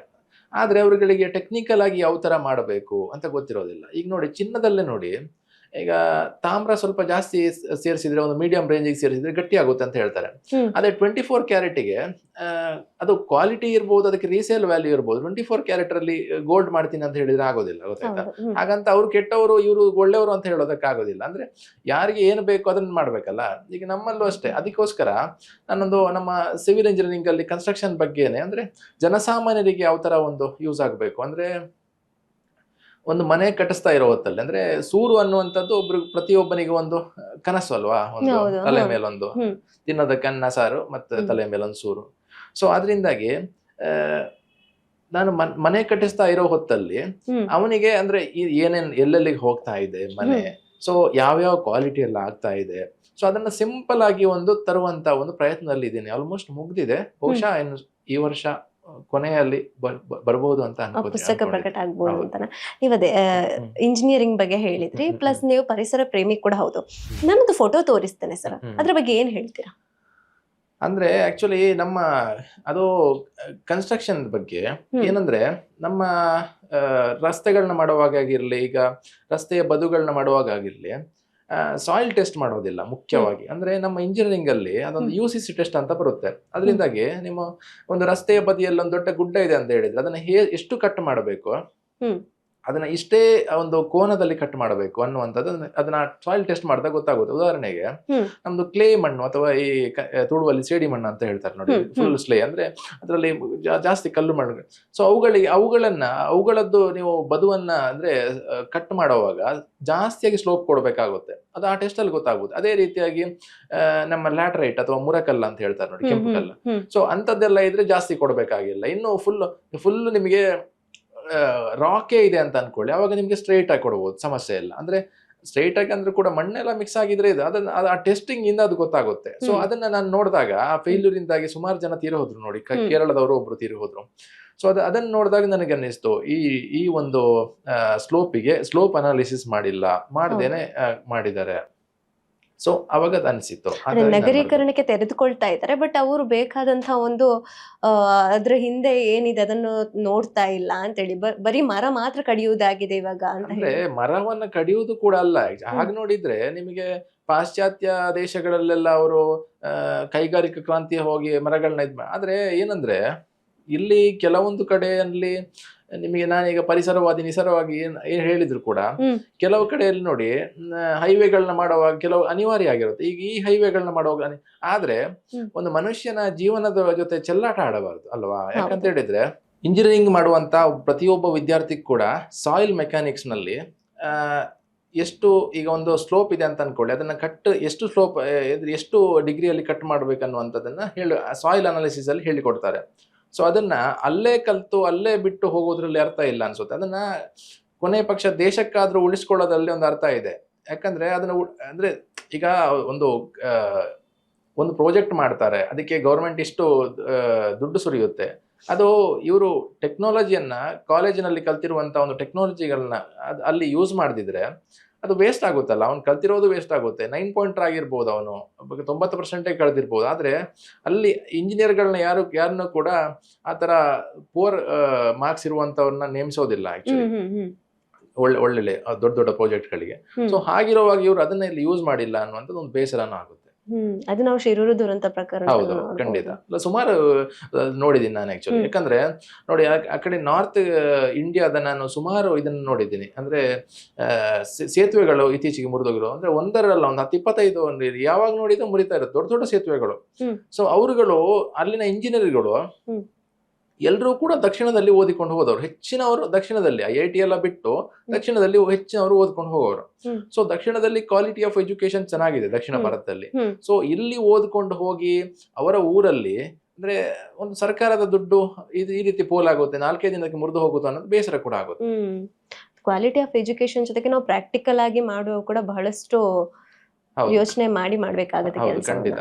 ಅಂದ್ರೆ ನಮಗೆ ಕಾಲೇಜಲ್ಲಿ ಏನ್ ಕಲಿತೀವಿ ಅದನ್ನ ಸ್ವಲ್ಪ ಆದ್ರೂ ಅದ್ರಲ್ಲಿ ಒಂದು 50-60% ಆದ್ರೂ ಕೂಡ ಅಲ್ಲಿ ಸೈಟ್ ಅಲ್ಲಿ ಹೋದ ನಂತರ ಅದನ್ನ ಒಂದು ಅಲ್ಲಿ ಉಪಯೋಗ ಮಾಡದಿದ್ರೆ ಅಲ್ಲಿ ವ್ಯರ್ಥ ಆಗ್ಬಿಡುತ್ತೆ, ಯಾವುದೇ ಟೆಕ್ನಿಕಲ್ ನಾಲೆಜ್ ಆದ್ರೂ ಕೂಡ. ಇದಕ್ಕೆ ಕಾರಣ ಏನಿರ್ಬೋದು ಸರ್? ಅಸಡ್ಡೆನ ಏನು ಅಂತ? ಅಸಡ್ಡೆ ಅನ್ನೋದಕ್ಕಿಂತ ಇಲ್ಲಿನವ್ರಿಗೆ ಯಾವ ತರ ಅಂತ ಹೇಳಿದ್ರೆ ಇಲ್ಲಿನವರು ಆಕ್ಚುಲಿ ವೆಲ್ ಎಜುಕೇಟೆಡ್ ಆಗೋದಕ್ಕೆ ಹೋಗೋದಿಲ್ಲ. ನನಗೆ ಆಕ್ಚುಲಿ ಈ ವಿಚಾರದಲ್ಲಿ 3 Idiots ಮೂವಿಯನ್ನ ಚೇತನ್ ಭಗತ್ ಅವರ ಕಾದಂಬರಿ, ಅದು 3 Idiots ಮೂವಿಯನ್ನ ನನಗೆ ಆಕ್ಚುಲಿ ಇನ್ಸ್ಪಿರೇಷನ್ ಕೂಡ ಅದೇ ಆಕ್ಚುಲಿ. ಸೊ ಅದರಲ್ಲಿ ಅವ್ರು ಹೇಳೋದ್ರೆ ಇಲ್ಲಿನ 90% ಇಂಜಿನಿಯರ್ಗಳು ವೆಲ್ ಎಜುಕೇಟೆಡ್ ಆಗೋದಕ್ಕೆ ಹೋಗೋದಿಲ್ಲ, ವೆಲ್ ಟ್ರೈನ್ಡ್ ಆಗಿ ಬರ್ತಾರೆ. ವೆಲ್ ಟ್ರೈನ್ಡ್ ಅಂದ್ರೆ ಎಲ್ಲರೂ ಕೂಡ ಟ್ರೈನ್ಡ್ ಆಗ್ಬೋದಲ್ಲ. ಸೊ ಅಲ್ಲಿ ಏನು ಪಾಠದಲ್ಲಿ ಕಲ್ತಿದ್ದೀವಿ ಅದನ್ನ ಹೊರಗಡೆಯಲ್ಲಿ ಬಂದಾಗ ಅದನ್ನ ಬಳಸಿಕೊಳ್ಳೋದಕ್ಕೆ ಕಲಿಬೇಕು ಅಷ್ಟೇ ಇರೋದು. ಒಂದು ವಿದ್ಯೆಯ ಒಂದು ಮಹತ್ವ ಇರೋದಲ್ಲೇ. ಹೌದು. ಇದೆಲ್ಲದರ ಹೊರತಾಗಿ ಇವಾಗ ನಾವು ಒಂದು AI ಯುಗದಲ್ಲಿ ಇದ್ದೀವಿ ಅಂತ ಹೇಳ್ಬಹುದು. ಸೊ AI ಜೆಮಿನಿ ಬಹಳಷ್ಟು ಏನು ಇನ್ಫ್ಲುಯೆನ್ಸ್ ಮಾಡ್ತಾ ಇದೆ. ನಾನೊಂದು 2 ಫೋಟೋ ತೋರಿಸ್ತೀನಿ. ನಾನು ನಿಮ್ಮ ಫೇಸ್ಬುಕ್ ವಾಲ್ ನಲ್ಲಿ ನೋಡಿದಂತ ಫೋಟೋ ಅದು. ಅದ್ರ ಬಗ್ಗೆ ಏನ್ ಹೇಳ್ಬೋದು ಅಂತ ಹೇಳಿ. ಯಾಕೆ ಇಷ್ಟು ಜನರ ಮಧ್ಯೆ ಗಾಂಧೀಜಿಯನ್ನೇ ಆಯ್ಕೆ ಮಾಡ್ಕೊಂಡು AI ಅಲ್ಲಿ ಫೋಟೋ ಇದ್ ಮಾಡ್ತೀರಾ? ಅವರ ಎಂತ ತತ್ವಗಳೇನಾದ್ರೂ ನಿಮ್ಮ ಮೇಲೆ ಪ್ರಭಾವ ಬೀರಿತ್ತಾ ಅಂತ? ಖಂಡಿತವಾಗಿಯೂ. ಯಾಕಂದ್ರೆ ಮಹಾತ್ಮ ಗಾಂಧೀಜಿಯ ತತ್ವಗಳು ನನಗೆ ತುಂಬಾ ಪ್ರಭಾವ ಬೀರಿದವಳು. ಯಾಕಂದ್ರೆ ನಾನು ಆಕ್ಚುಲಿ ಹಿಂದೆಲ್ಲ ತುಂಬಾ ಅಂದ್ರೆ ವಯೋಸಹಜವಾಗಿ ರೂಡ್ನೆಸ್ ಆಗಿರ್ಲಿ ಸ್ವಲ್ಪ ಅದೆಲ್ಲ ಇತ್ತು. ಅದ ನಂತರ ನಾನು ನನ್ನ ಸತ್ಯಾನ್ವೇಷಣೆ ಅನ್ನುವಂತ ಪುಸ್ತಕವನ್ನ ಓದಿದೆ. ಸೊ ಅಲ್ಲಿಂದ ಆಚೆಗೆ ನೋಡಿ, ಈಗ ಯಾವುದೇ ಒಂದು ಇದಾಗಿರ್ಲಿ ಅದರಲ್ಲಿ ಈಗ ಏನನ್ನೋದು ಕ್ರೌರ್ಯ ಆಗಿರ್ಲಿ ಇದರಿಂದಾಗಿ ಅಂದ್ರೆ ಸ್ವಲ್ಪ ತಲೆ ಯೂಸ್ ಮಾಡಿ ಇದು ಮಾಡ್ಬೋದು ಆಕ್ಚುಲಿ. ಇದು ಏನೇ ಆಗಿರ್ಲಿ, ಈಗ ನಾವು ನೋಡಿ ಈಗ ಫಾರ್ ಎಕ್ಸಾಂಪಲ್ ಈಗ ಒಂದು ಮರ್ಡರ್ ಆಗ್ಬಿಡುತ್ತೆ ಅಂತ ಅನ್ಕೊಳ್ಳಿ. ಸೊ ಅದನ್ನ ಹೋಗಿ ವಾಪಸ್ ಮರ್ಡರ್ ಮಾಡೋದಕ್ಕಿಂತ ಅಲ್ಲಿ ಕಾನೂನಿನಲ್ಲಿ ಏನಿದೆ ಅಂದ್ರೆ ಅದನ್ನ ಆತರ ಅಥವಾ ಬೇರೆ ಸ್ವಲ್ಪ ಜಾಣತನದಿಂದ ಏನ್ ಕತೆ ಮಾಡಬಹುದು. ಸೊ ಆತರ ಅಂದ್ರೆ ಆ ಹಿಂಸೆಗೆ ಅದಕ್ಕೋಸ್ಕರನೇ ಇರೋದು ಆಕ್ಚುಲಿ. ಅಂದ್ರೆ ಒಬ್ಬನನ್ನ ಕೊಂದ್ರೆ ಮತ್ತೆ ಅಪೋಸಿಟ್ ಹೋಗಿ ಕೊಲ್ಲೋದು ಅಥವಾ ಒಬ್ಬ ಇದ್ ಮಾಡಿದ್ರೆ ಅಂದ್ರೆ ಕೂಡ್ಲೆ ಅವನ್ ಮೈ ಮೇಲೆ ಬೀಳೋದೆಲ್ಲ ಇದೆಯಲ್ಲ. ಸೊ ಅಂದ್ರೆ ಸ್ವಲ್ಪ ತಲೆ ಖರ್ಚು ಮಾಡ್ಬೇಕಷ್ಟೇ. ಅಂದ್ರೆ ನನ್ನ ಪ್ರಕಾರ ಅಂದ್ರೆ ಅಹಿಂಸೆಗೆ ಆಕ್ಚುಲಿ ಪ್ರಾಧಾನ್ಯತೆ ಅದಕ್ಕೋಸ್ಕರನೇ ಮಹಾತ್ಮ ಗಾಂಧೀಜಿ ಈ ವಿಚಾರದಲ್ಲಿ ನನಗೆ ತುಂಬಾ ತುಂಬಾ ಅಂದ್ರೆ ಸ್ವಲ್ಪ ರೂಡ್ ಆಗಿದ್ದವನ್ನ ಅಂದ್ರೆ ಸ್ವಲ್ಪ ಕೂಲ್ ಮಾಡಿದವರು ಮಹಾತ್ಮ ಗಾಂಧೀಜಿ. ನಿಮ್ಮ ಲೈಫ್ ಅಲ್ಲಿ ಅದನ್ನ ಅಡಾಪ್ಟ್ ಮಾಡ್ಕೊಂಡಿದ್ದೀರಾ? ಅವ್ರು ಯಾವ ತತ್ವನಾದ್ರು? ನಾನು ಖಂಡಿತವಾಗ್ಲೂ ಅಡಾಪ್ಟ್ ಮಾಡಿದ್ದೀನಿ. ಆದ್ರೆ ಇವತ್ತು ನಾನು ಮಹಾತ್ಮ ಗಾಂಧೀಜಿ ಬದುಕಿರೋದು ಸ್ವಾತಂತ್ರ್ಯದ ಕಾಲದಲ್ಲಿ, ಆದ್ರೆ ಇವತ್ತಿಗೆ ನಾನು 2025ರಲ್ಲಿ ಇದ್ದೀನಿ. ಆದ್ರೆ ಅದನ್ನ 100% ಬಳಸಿಕೊಳ್ಳೋದಕ್ಕೆ ಯಾರಿಗೂ ಸಾಧ್ಯ ಇಲ್ಲ. ಯಾಕಂತ ಹೇಳಿದ್ರೆ ಏನೇ ಅಂದ್ರೂ ಕೂಡ ಇವತ್ತು ಮಹಾತ್ಮ ಗಾಂಧೀಜಿ ಇದ್ದಿದ್ರು ಕೂಡ ಸಾಧ್ಯ ಇರಲಿಲ್ಲ. ಯಾಕಂದ್ರೆ ಇವತ್ತಿನ ಯುಗ ಮತ್ತು ಅವತ್ತಿನ ಯುಗ ತುಂಬಾ ಡಿಫ್ರೆನ್ಸ್ ಇದೆಯಲ್ಲ. ಹೌದು. ಇನ್ನೊಂದು ನಾನ್ ನೋಡಿದ್ದು ಪೂರ್ಣಚಂದ್ರ ತೇಜಸ್ವಿ ಅವರಿದ್ದು.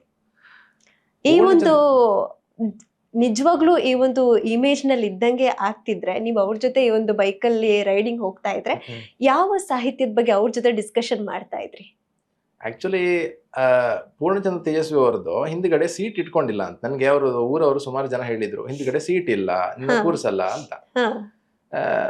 ಮತ್ತೆ ಇನ್ನೊಂದು ಅಂತ ಹೇಳಿದ್ರೆ, ನಾನು ಅವ್ರ ಜೊತೆ ಒಂದು ವೇಳೆ ಅವ್ರದ್ದು ಸ್ಕೂಟರ್ ಅಲ್ಲಿ ಹೋಗುವಂತ ಒಂದು ಅವಕಾಶ ಸಿಕ್ಕಿದ್ರೆ ಅವ್ರ ಜೊತೆ ಪರಿಸರದ ಬಗ್ಗೆ ಮಾತಾಡ್ತಾ ಇದ್ದೆ ಹೆಚ್ಚಿನ ಸಮಯ.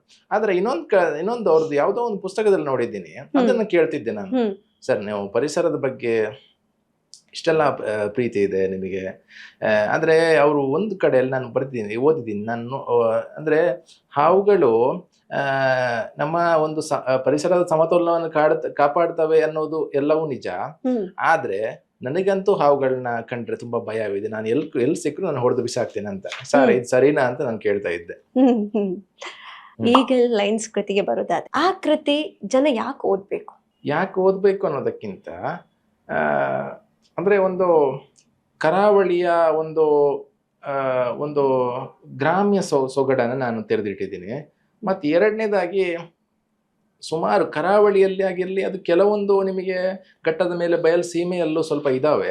ಸೊ ಅಂದ್ರೆ ಕೆಲವೊಂದು ನಂಬಿಕೆಗಳು, ಅದರಿಂದಾಗಿ ಪರಿಸರದಲ್ಲಿರುವಂತ ಜೀವಿಗಳಿಗಾಗಿರ್ಲಿ, ಮತ್ತೆ ನಮ್ದು ಪರಿಸರದಲ್ಲಿರುವಂತ ಈಗ ಒಂದು ಪ್ರಾಣಿ ಪಕ್ಷಿಗಳ ಸ್ಮಗ್ಲಿಂಗ್ ಆಗಿರ್ಲಿ, ಸ್ವಲ್ಪ ನೋಡಿ ಈಗ ಅರಣ್ಯ ಕಾಯ್ದೆಯಲ್ಲಿ ಏನೇ ಹೇಳಿದ್ರು ಕೂಡ ಮನುಷ್ಯರು ಅದನ್ನ ಪಾಲಿಸೋದಿಲ್ಲ ಅಲ್ವಾ. ಈಗ ಇದು ಅರಣ್ಯ ಕಾಯ್ದೆಯಲ್ಲಿ ಸುಮಾರು ಪ್ರಾಣಿಗಳನ್ನಾಗಿರ್ಲಿ, ಹಾವುಗಳನ್ನಾಗಿರ್ಲಿ, ಪಕ್ಷಿಗಳು ಕೊಲ್ಲಬಾರದು ಅಂತ ಹೇಳಿದ್ದಾರೆ, ಗೊತ್ತಾಯ್ತಾ. ಆದ್ರೆ ಇವರುಗಳು ಏನೆಲ್ಲಾ ಮಾಡಿ ಸಾಯಿಸ್ಬಿಡ್ತಾರೆ. ಸೊ ಅಂದ್ರೆ ಅದು ಆ ಒಂದು ಸೂಕ್ಷ್ಮತೆ ಅವ್ರಿಗೆ ಬರಬೇಕು. ಮತ್ತೆ ಇನ್ನೊಂದು ಅಂತ ಹೇಳಿದ್ರೆ, ಈಗ ಇವತ್ತಿಗೂ ಕೂಡ ನಾವು ಎಷ್ಟೇ ಮುಂದುವರೆದ್ರು ಕೂಡ ಕೆಲವೊಂದು ಸಮುದಾಯಗಳನ್ನ ತುಂಬಾ ಕೀಳಾಗಿ ಕಾಣ್ತಾ ಇದ್ದಾರೆ. ಅಂದ್ರೆ ಅದು ಹೊರಗಡೆ ಕಾಣೋದಿಲ್ಲ, ಅಂದ್ರೆ ಹೊರಗಡೆ ಎಲ್ಲ ಇಲ್ಲ ನಾವೆಲ್ಲ ಸರಿ ಇದ್ದೀವಿ ಅಂತ. ಆದ್ರೆ ಅವರೆಲ್ಲ ಒಂದು ಇದೆ ಆತರ ಒಂದು ನಡೆಸ್ಕೊಡುವಂತ, ನಾನು ಇವತ್ತಿಗೂ ನೋಡ್ತಾ ಇದ್ದೀನಿ, ನಮ್ಮ ಊರಲ್ಲೇ ಇದಾವೆ ಆ ಒಂದು ಇದು. ಬಟ್ ಅದನ್ನ ಓದಿದಾಗ ನಾನು ಮಾಡ್ತಿರೋ ತಪ್ಪು ಅನ್ನುವಂಥದ್ದೊಂದು ಗೊತ್ತಾಗ್ಬೇಕು. ಯಾಕಂತ ಹೇಳಿದ್ರೆ ಫೀಲ್ ಆಗುತ್ತೆ. ನಾನು ಓದ್ದವ್ರೆ ನಾನು ಹೇಳಿದ್ನಲ್ಲ, ಒಂದು 25 ವರ್ಷದ ಮಗ ಇದ್ದಾನೆ, ನಾನು ಸೀಮಂತದಲ್ಲಿ ಆತರ ಒಂದು ಸಮುದಾಯದವ್ರನ್ನ ನಡೆಸ್ಕೊಂಡಿರೋ ತಪ್ಪು ಅಂತ ಅವ್ರು ಹೇಳ್ತಾರ ಅಂತ ಹೇಳಿದ್ರೆ, ಸೊ ಅಂದ್ರೆ ಅವ್ರಿಗೆ ಅದು ತಟ್ಟಿದೆ ಅಂತಾನೆ ಅರ್ಥ. ಸೊ ಅಷ್ಟೇ. ಅಂದ್ರೆ ನಾನು ಆಕ್ಚುಲಿ ಅಂದ್ರೆ ಯಾರನ್ನು ಹರ್ಟ್ ಮಾಡೋದು ಯಾರೋ ಇದು ಅಂತ ಆತರ ಏನಿಲ್ಲ. ಬಟ್ ಆದ್ರೂ ಕೂಡ ಅದು ನನಗೆ ಒಂದು ಕಾಡಿದೆ, ಇದು ಸರಿಯಲ್ಲ ಅಂತ. ಸೊ ಅದರಿಂದಾಗಿ ನಾನು ಹೇಳ್ತೀನಿ. ಆಗೊಂದ್ ಮಾತು ಹೇಳ್ತೀರಾ ನೀವು, ಕರಾವಳಿಗರು ಈ ಪುಸ್ತಕವನ್ನ ಓದಿಲ್ಲ ಅಂತ ಹೇಳಿ, ಅಂದ್ರೆ ಆಲ್ಮೋಸ್ಟ್ ಓದಿಲ್ಲ, ಒಂದು 50% ಮಾತ್ರ ಓದಿದ್ದಾರೆ ಅಂತ. ಅದಕ್ಕೇನಾದ್ರು ಒಂದು ನಿರ್ದಿಷ್ಟ ಕಾರಣ ಇರ್ಬೋದಾ? ಏನಂದ್ರೆ ಮುಖ್ಯವಾಗಿ ಅಂದ್ರೆ ಈಗ ಕರಾವಳಿಗರು ಅಂತ ಅಲ್ಲ, ಕರಾವಳಿಯಲ್ಲಿ ಸ್ವಲ್ಪ ಹೆಚ್ಚಿರ್ಬೋದು. ಅಂದ್ರೆ ಸ್ವಲ್ಪ ವಿದ್ಯಾಭ್ಯಾಸದ ಸ್ವಲ್ಪ ಇದು ಅಂದ್ರೆ ವಿದ್ಯೆಯ ಗುಣಮಟ್ಟ, ಸ್ವಲ್ಪ ಎಜುಕೇಶನ್ ಅದು ಸ್ವಲ್ಪ ಜಾಸ್ತಿ ಆಗಿರ್ಬೋದು. ಅಂದ್ರೆ ಸ್ವಲ್ಪ ಟೆಕ್ನಾಲಜಿಗೆ ಸ್ವಲ್ಪ ಅವರು ಸ್ವಲ್ಪ ಎಕ್ಸ್ಪೋಸ್ ಆಗಿರ್ಬೋದು ಹೆಚ್ಚಾಗಿ. ಅದರಿಂದಾಗಿ ಸ್ವಲ್ಪ ಸೋಷಿಯಲ್ ಮೀಡಿಯಾ ಅದೆಲ್ಲ ಸ್ವಲ್ಪ ಬಳಕೆ, ಅಂದ್ರೆ ಸೋಷಿಯಲ್ ಮೀಡಿಯಾದಲ್ಲಿ ಬರ್ತಿರೋದನ್ನ ಓದ್ತಾರೆ ಅವರು. ಸೊ ಅಂದ್ರೆ ಪುಸ್ತಕದ ಸ್ವಲ್ಪ ಹಾರ್ಡ್ ಕಾಪಿ ಅಲ್ಲ, ಸೊ ಅದನ್ನ ಓದೋದಕ್ಕೆ ಬಹುಶಃ ಸ್ವಲ್ಪ ಹಿಂದೆ ಬಿದ್ದಿರ್ಬೋದು ಅಂತ. ಇದೇ ಆಗಿರ್ಲಿ, ಒಂದು 20-25 ವರ್ಷದ ಹಿಂದೆ ಎಲ್ಲರೂ ಕೂಡ ಮುಗಿಬಿದ್ದು ಓದ್ತಾ ಇದ್ರು. ಯಾವುದೇ ಒಂದು ಈಗ ಸಂತೆ ಆಗಿರ್ಲಿ, ಒಂದು ಜಾತ್ರೆ ಆಗಿರ್ಲಿ, ಪುಸ್ತಕದ ಅಂಗಡಿ ಇದ್ರೆ ಅಲ್ಲಿ ಕೊಂಡ್ಕೋತಾ ಇದ್ರು. ಬಟ್ ಇವತ್ತಿಗೆ ಆ ಪುಸ್ತಕದ ಅಂಗಡಿಗಳೇ ಇಲ್ಲ. ಯಾವ ಜಾತ್ರೆಗಳಾಗಿರ್ಲಿ, ಈಗ ಒಂದು ಚುರುಮುರಿ ಅಂಗಡಿ ಆಗಿರ್ಲಿ, ಐಸ್ ಕ್ರೀಮ್ ಅಂಗಡಿ ಎಲ್ಲ ಇದೆ, ಪುಸ್ತಕದ ಅಂಗಡಿ ಇಲ್ಲ. ಯಾಕಂತ ಹೇಳಿದ್ರೆ ಕೊಳ್ಳುಗರ ಇಲ್ಲ. ಕರಾವಳಿಗಳು ನಾನು ನೋಡೇ ಇಲ್ಲ. ಬೆಂಗಳೂರಲ್ಲಿ ನೋಡಿದ್ದೀನಿ ಸುಮಾರು. ನಮ್ಮ ಫೇಲ್ಯೂರು ಆಗಿರ್ಬೋದು, ಹೇಳೋದಕ್ಕಾಗೋದಿಲ್ಲ. ಬಟ್ ಯಾಕಂದ್ರೆ ಶಿಕ್ಷಣದ ಇದ್ರಲ್ಲಿ ನಾವು ದಕ್ಷಿಣ ಕನ್ನಡ ಉಡುಪಿಯನ್ನೇ ನಾವು ಫಸ್ಟ್ ಆತರ ಅನ್ಕೋತೀವಿ. ಬಟ್ ಸಾಹಿತ್ಯದ ವಿಷಯಕ್ಕೆ ಬಂದಾಗ ಈ ತರ ಎಲ್ಲ ಆಗುದು ನಾವು ಸಾಹಿತಿಗಳ ಒಂದು ಹೌದು. ಅಂದ್ರೆ ಒಳ್ಳೊಳ್ಳೆ ದೊಡ್ಡ ದೊಡ್ಡ ಸಾಹಿತಿಗಳನ್ನ ಕೊಟ್ಟಂತ ಊರು ನಮ್ದು. ಆದ್ರೆ ಇನ್ನೂ ಸ್ವಲ್ಪ ಇವಾಗ್ಲೂ ಒಂದಿಷ್ಟು ಯುವಕರು ಬರಿತಾ ಇದ್ದಾರೆ, ಆದ್ರೆ ಓದುಗರ ಕೊರತೆ ಇದೆ ಅನ್ನುವಂತ. ಅದ್ರಲ್ಲೂ ನಮಗೆ ನಮ್ಮ ಯುವ ಸಮುದಾಯ ಇದೆಯಲ್ಲ, ಅದು ಕನಿಷ್ಠ ಪೇಪರ್ ಸಮೇತ ಓದೋದಿಲ್ಲ. ಅದು ನನಗೆ ತುಂಬಾ ಆತಂಕ ಆಗ್ತಾ ಇದೆ. ಯಾಕಂದ್ರೆ ನಾವು ಸಣ್ಣನಲ್ಲಿ ಒಂದು ರೋಡಲ್ಲಿ ಹೋಗುವಾಗ ನಡ್ಕೊಂಡು ಹೋಗ್ತಾ ಇದ್ವಲ್ಲ, ಒಂದು ಪೇಪರ್ನ ಪೀಸ್ ಇದ್ರು ಕೂಡ ಅದನ್ನ ಹೆಕ್ಕಿ ಓದ್ತಾ ಇದ್ವಿ. ಇವ್ರದ್ದು ಈಗ ಹೆಚ್ಚಿನವ್ರದ್ದು ಯಾರಿಗೂ ಕೂಡ ಪೇಪರ್ ತರಲಿಕ್ಕೆ ಆಗದಂತ ಒಂದು ಕಷ್ಟ ಯಾರಿಗೂ ಇಲ್ಲ. ಪೇಪರ್ ಆಗಿರ್ಲಿ, ಮ್ಯಾಗಝಿನ್ ಆಗಿರ್ಲಿ ತಂದಿಟ್ರು ಕೂಡ ಓದೋದಿಲ್ಲ ಆಕ್ಚುಲಿ. ಮನೆಯಲ್ಲಿ, ಎಸ್ಪೆಷಲಿ ಯುವ ಸಮುದಾಯ. ಅದು ನನಗೆ ಇದಾಗ ಅಂದ್ರೆ ಅವ್ರ ಅಪ್ಪ ಅಮ್ಮ ಓದ್ತಾರೆ, ಆದ್ರೂ ಕೂಡ ಯುವ ಸಮುದಾಯ ಮೊಬೈಲ್ ಗೀಳು, ಕಂಪ್ಯೂಟರು, ಟಿವಿ ಅದ್ರ ಹಿಂದೆನೆ ಬಿದ್ದಿದೆ. ಯುವ ಸಮುದಾಯಕ್ಕೆ ಏನ್ ಹೇಳ್ತೀರಾ ನೀವು? ಯುವ ಸಮುದಾಯವನ್ನ ನನಗೆ ಬದಲಾಯಿಸೋದು ಕಷ್ಟ ಇದೆ. ಆದ್ರೂ ಕೂಡ ಅವರು ಕನಿಷ್ಠ ಒಂದಿಷ್ಟು ಪುಸ್ತಕಗಳು ಮತ್ತೆ ಒಂದಿಷ್ಟು ಪ್ರಾಕ್ಟಿಕಲ್, ಸ್ವಲ್ಪ ಕಾಲೇಜಿನಲ್ಲಿ ಏನು ಓದ್ತಾರೋ ಅದನ್ನ ಪ್ರಾಕ್ಟಿಕಲ್ ಆಗಿ ಅವರ ವರ್ಕ್ ಲೈಫ್ ಅಲ್ಲಿ ಮತ್ತೆ ಜೀವನದಲ್ಲಿ ಅಳವಡಿಸ್ಕೊಂಡು ಸ್ವಲ್ಪ ಪ್ರೊಡಕ್ಟಿವಿಟಿ ಅಂದ್ರೆ ಸ್ವಲ್ಪ ಇದು ಅವ್ರದ್ದು ಏನು ಕೆಲಸದ ಮೌಲ್ಯ ಇದೆಯಲ್ಲ ಅದನ್ನ ಸ್ವಲ್ಪ ಹೆಚ್ಚಿಸಬೇಕು ಅಂತ ನಾನು ಹೇಳ್ತೀನಿ. ಬರವಣಿಗೆ ನಿಮಗೆ ಏನನ್ನ ಕೊಟ್ಟಿದೆ ಸರ್? ಬರವಣಿಗೆ ಏನ್ ಕೊಟ್ಟಿದೆ ಅಂತ ಹೇಳೋದಕ್ಕಿಂತ ನನಗೆ ಆಕ್ಚುಲಿ ಮುಖ್ಯವಾಗಿ ಆತ್ಮತೃಪ್ತಿ ಕೊಟ್ಟಿದೆ, ಖುಷಿ ಕೊಟ್ಟಿದೆ. ಈಗ ನಾನು ಪ್ರತಿಯೊಂದನ್ನಾದ್ರೂ ಬರೆದ ನಂತರ ನಾನು ಓದ್ತೀನಿ, ನಾನು ಜೋರ್ನಾಗ್ತೀನಿ ಕೆಲವೊಂದ್ಸಲ. ಅಂದ್ರೆ ಓದ್ದಾಗ ನನಗೆ ಅನ್ಸುತ್ತೆ ಇದು ನಾನು ನಗೋ ತರ ಆಯ್ತಲ್ಲ ಅಂತ. ಸೊ ನನ್ಗೆ ತುಂಬಾ ಖುಷಿ ಕೊಟ್ಟಿದೆ. ಈಗ ಲೈನ್ಸ್ ಕೃತಿಗೆ ಓದುಗರ ಪ್ರತಿಕ್ರಿಯೆ ಹೇಗಿದೆ? ಪ್ರತಿಕ್ರಿಯೆ ಓದ್ದವ್ರು ಆಕ್ಚುಲಿ ಯಾರು ಕೂಡ ನೆಗೆಟಿವ್ ಪ್ರತಿಕ್ರಿಯೆ ಕೊಟ್ಟಿಲ್ಲ ಆಕ್ಚುಲಿ. ಅಂದ್ರೆ ಅದೇ ಒಂದು ಅಂದ್ರೆ ನೀವೊಂದು ಕಾದಂಬರಿ ಅನ್ನೋದಕ್ಕಿಂತ ಒಂದು ಕರಾವಳಿಯ ಒಂದು ಗ್ರಾಮ ಆಗಿರ್ಲಿ, ಒಂದು ಊರಾಗಿರ್ಲಿ, ಅದನ್ನ ಸಂಪೂರ್ಣವಾಗಿ ತೆರೆದಿಟ್ಟಿದ್ದೀರಾ ಅಂತ ಹೇಳಿದ್ದಾರೆ. ಮತ್ ಮುಖ್ಯವಾಗಿ ಕೆಲವರದೊಂದಿದೆ ಅಂದ್ರೆ ಅಂದ್ರೆ ಸ್ವಲ್ಪ ಬಯಲುಸೀಮೆ ನಾರ್ತ್ ಅವ್ರ ಪಾಪ ಹೇಳಿದಂದ್ರೆ ನೀವು ಕೆಲವೊಂದು ಶಬ್ದಗಳು ಬಳಸಿದ್ದೀರಾ, ಅದು ತಪ್ಪಲ್ಲ, ಆದ್ರೆ ಅದರದ್ದು ಅರ್ಥವನ್ನ ನೀವು ಒಂದು ಪೇಜ್ ಅಲ್ಲಿ ಕೊಡ್ಬೇಕಿತ್ತು ಸರ್ ಅಂತ. ಅಂದ್ರೆ ಅವಾಗ ಅರ್ಥ ಬಿಡುತ್ತಲ್ಲ, ಅದು ನಾನು ಆಕ್ಚುಲಿ ಖಂಡಿತವಾಗಿ ತಪ್ಪಾಗಿದೆ, ಕೊಡ್ಬೇಕಿತ್ತು. ಅಂದ್ರೆ ಕೆಲವರಿಗೆ ಅರ್ಥ ಆಗಲ್ಲ ಅಂತ ಹೇಳಿ. ಅಂದ್ರೆ ಕೆಲವರು ಅಂದ್ರೆ ಅದು ಕೂಡ ಎಲ್ಲಿವರೆಗೆ ಅಂತ ಹೇಳಿದ್ರೆ ಕರಾವಳಿಯವರು ಕೂಡ ಇವಾಗ ಕೆಲವೊಂದು ಶಬ್ದಗಳನ್ನ ಓದಿದ್ರೆ ಅವ್ರಿಗೆ ಅರ್ಥ ಆಗೋದಿಲ್ಲ. ಯಾಕಂದ್ರೆ ಅವರು ಸ್ವಲ್ಪ ಇಂಗ್ಲಿಷ್ ಮಯ ಆಗಿದೆ ಅವರ ಭಾಷೆ. ಈಗ ತುಳುವೇ ಆಗಿರ್ಲಿ, ಕನ್ನಡವೇ ಆಗಿರ್ಲಿ, ಈಗ ಇಂಗ್ಲಿಷ್ ಮಯ ಆಗಿದೆಲ್ಲ, ಹೆಚ್ಚಿನ ಶಬ್ದಗಳು ಗೊತ್ತಿಲ್ಲ ಜನರಿಗೆ. ಸೊ ಹಾಗಿರುವಾಗ ಹಳೆಯ ಶಬ್ದಗಳು ಸ್ವಲ್ಪ ವೊಕ್ಯಾಬ್ಯುಲರಿಯಿಂದ ಸ್ವಲ್ಪ ಹೊರಗೆ ಹೋಗಿದೆ. ಅಂದ್ರೆ ಸ್ವಲ್ಪ ನಾವಂದ್ರೆ ಸ್ವಲ್ಪ ಅಂದ್ರೆ ಆ ಕಾಲಘಟ್ಟ ಮತ್ತು ಈ ಕಾಲಘಟ್ಟ ಎರಡಕ್ಕೂ ಸರಿ ಮಧ್ಯೆ ಒಂದು ಬ್ರಿಡ್ಜ್ ತರ ನಿಂತಿರೋದ್ರಿಂದ ನಮಗೊಂದು ಎರಡು ಕೂಡ ಅರ್ಥ ಆಗುತ್ತೆ. ಬಿಟ್ರೆ ಈಗಿನ ಒಂದು 2000 ಇಸ್ವಿಯ ನಂತರದವರಿಗೆ ಮತ್ತೆ ಅದೆಲ್ಲ ಸ್ವಲ್ಪ ಕಷ್ಟ ಇದೆ. ಸ್ವಲ್ಪ ಹಳೆಯ ವರ್ಡ್ಗಳಾಗಿರ್ಲಿ ಈಗ ಅರ್ಥ ಆಗೋದಿಲ್ಲ. ಈಗ ಒಂದು ಎರಾದಲ್ಲಿ ಆ ತುಳು ಭಾಷೆಯನ್ನ ಬಳಸ್ತಿದಂತ ವೇನೆ ಬೇರೆ ಆಗಿದೆ. ಇವಾಗ ನೀವೇ ಹೇಳ್ತಾಗೇನೆ ಇಂಗ್ಲಿಷ್ ಆಗಿರ್ಬೋದು, ಬೇರೆಲ್ಲ ಮಿಕ್ಸ್ ಮಾಡಿ ಮಾತಾಡ್ತಿದ್ದಾರೆ. ಇದರಿಂದ ಮೂಲ ತುಳು ಲ್ಯಾಂಗ್ವೇಜ್ ಏನಿದೆ ಅದಕ್ಕೆ ಏನಾದ್ರು ಎಫೆಕ್ಟ್ ಆಗ್ಬಹುದಾ? ಮೂಲ ತುಳು ಅಂದ್ರೆ ಅದು ಅರ್ಥ ಆಗೇ ಆಗುತ್ತೆ. ಯಾಕಂತ ಹೇಳಿದ್ರೆ ಇವತ್ತಿಗೆ ಹೆಚ್ಚಿನ ಕೆಲವರು ಶೋಕಿಯಿಂದಾಗಿ ಭಾಷೆನೇ ಬಳಸೋದಿಲ್ಲ. ಕೆಲವರು ಮನೆಯಲ್ಲಿ ಫ್ಯಾಮಿಲಿಯಲ್ಲಿ ಇಂಗ್ಲಿಷೇ ಮಾತಾಡ್ಬಿಡ್ತಾರೆ. ತುಳು ಆಗಿರ್ಲಿ, ಕನ್ನಡ ಆಗಿರ್ಲಿ, ಮನೇಲಿ ಇಂಗ್ಲಿಷೇ ನನ್ಗೆ ಶಾಕಿಂಗ್ ಅನ್ಸುತ್ತೆ. ಯಾಕಂದ್ರೆ ಮಾತೃಭಾಷೆಯನ್ನ ಬಿಟ್ಟು ಇವರು, ನಾನು ಯಾವುದು ಅಂತಲ್ಲ, ಕೆಲವರು ನಮ್ಮ ಕರಾವಳಿಯಲ್ಲಿ ಕನ್ನಡ ಭಾಷೆನೂ ಅಷ್ಟೇ, ಕರಾವಳಿಯಲ್ಲಿ ಮುಂಬೈಗೆ ಹೋಗ್ಬಿಡ್ತಾರೆ, ಮನೆಯಲ್ಲಿ ಮಕ್ಕಳ ಜೊತೆ ಹಿಂದಿಯಲ್ಲಿ ಮಾತಾಡ್ತಾರೆ. ಇವ್ರದ್ದು ಅಲ್ಲ, ತುಳು ಮಾತಾಡ್ಲಿ ಕನ್ನಡ ಮಾತಾಡ್ಲಿ ದಟ್ ಈಸ್ ಓಕೆ. ಅಂದ್ರೆ ಯಾಕಂತ ಹೇಳಿದ್ರೆ ಅದೀಗ ನಮ್ಮ ಕರ್ನಾಟಕದ ಭಾಷೆಗಳು ಎರಡು ಕೂಡ ಅಂದ್ರೆ ಅಣ್ಣ ತಮ್ಮ ಇದ್ದಂಗೆ ಇಬ್ರು ಕೂಡ. ಸೊ ಅದನ್ನ ಎಲ್ಲವನ್ನ ಬಿಟ್ಟು ಇವರು ಹಿಂದಿಯಲ್ಲೇ ಮಾತಾಡ್ತಾರೆ ಅಂದ್ರೆ ಅದು ಯಾಕೋ ಒಂದ್ ಸ್ವಲ್ಪ ಆತಂಕ ಆಗ್ಬಿಡುತ್ತೆ. ಭಾಷೆಯನ್ನು ಉಳಿಸ್ಬೇಕು, ಭಾಷೆಯನ್ನು ಉಳಿಸ್ಲಿಕ್ಕೆ ನಾವ್ ಯಾರು ಅಲ್ಲ, ಬಟ್ ನಾವು ಭಾಷೆಯನ್ನು ಉಪಯೋಗಿಸ್ತಾ ಇದ್ರೆ ಆ ಒಂದು ಭಾಷೆಗೂ ಭಾಷೆಯ ಜೊತೆ ನಮ್ಮ ನಂಟು ಚೆನ್ನಾಗಿರುತ್ತೆ ಅಂತ ಹೇಳಿ. ಹೌದು, ನನ್ನ ಮಿತ್ರರಲ್ಲಿ ಕೆಲವರು ಮ್ಯಾರಿಡ್ ಆಗಿದ್ದು ಸಾಫ್ಟ್ವೇರ್ ಫೀಲ್ಡ್ ಅಲ್ಲೆಲ್ಲ ಕೆಲವರು ಇದ್ದಾರೆ. ಇಲ್ಲ ಬೆಂಗಳೂರಲ್ಲೇ ಇದ್ದಾರೆ ಸುಮಾರು ಜನ. ಅವ್ರಿಗೆ ಕನ್ನಡದವರೇ ಆಕ್ಚುಲಿ, ಅಂದ್ರೆ ಮಾತೃಭಾಷೆ ಕನ್ನಡನೇ. ಸೊ ಹೀಗಿದ್ದಾಗ್ಲೂ ಮನೆಯಲ್ಲಿ ಗಂಡ ಹೆಂಡತಿನೂ ಇಂಗ್ಲಿಷ್ ಮಾತಾಡೋದು, ಮಕ್ಕಳಿಗೂ ಇಂಗ್ಲಿಷ್ ಮಾತಾಡೋದು. ಬಟ್ ನನಗೆ ಅದು ಯಾಕೋ ಸರಿ ಬರ್ತಿಲ್ಲ. ಯಾಕಂದ್ರೆ ನಮ್ಮ ಮಾತೃಭಾಷೆ, ನಾನು ಎಲ್ಲೇ ಹೋಗಿರ್ಲಿ ಅದು ಕನ್ನಡವನ್ನ ಮರಿಬಾರ್ದಲ್ವಾ ಅಷ್ಟೇ. ಕೆಲವರಿಗೆ ಹೆಚ್ಚಿನವರಿಗೆ ಈಗ ಅಂದ್ರೆ ಕನ್ನಡವನ್ನ ಕಲಿಸೋದು ವ್ಯರ್ಥ ಅಂತ ಕೂಡ ಇದೆ. ಯಾಕಂತ ಹೇಳಿದ್ರೆ ಕನ್ನಡ ಕಲ್ತ್ರೆ ಏನ್ ಲಾಭ ಅಂತ ಜನ ಲಾಭ ನೋಡ್ತಾರೆ. ಅಂದ್ರೆ ಒಂದು ಭಾಷೆಯನ್ನ ಒಂದು ಬೆಳೆಸೋದು ನಮ್ಮೆಲ್ಲರ ಕರ್ತವ್ಯ ಆಗ್ಬೇಕು ಹೊರತು ಅದ್ರಲ್ಲಿ ಲಾಭ ಇಲ್ಲ ಅಂತ ಏನಿಲ್ಲ. ಕನ್ನಡ ಎಲ್ಲವನ್ನು ಕೊಡುತ್ತೆ.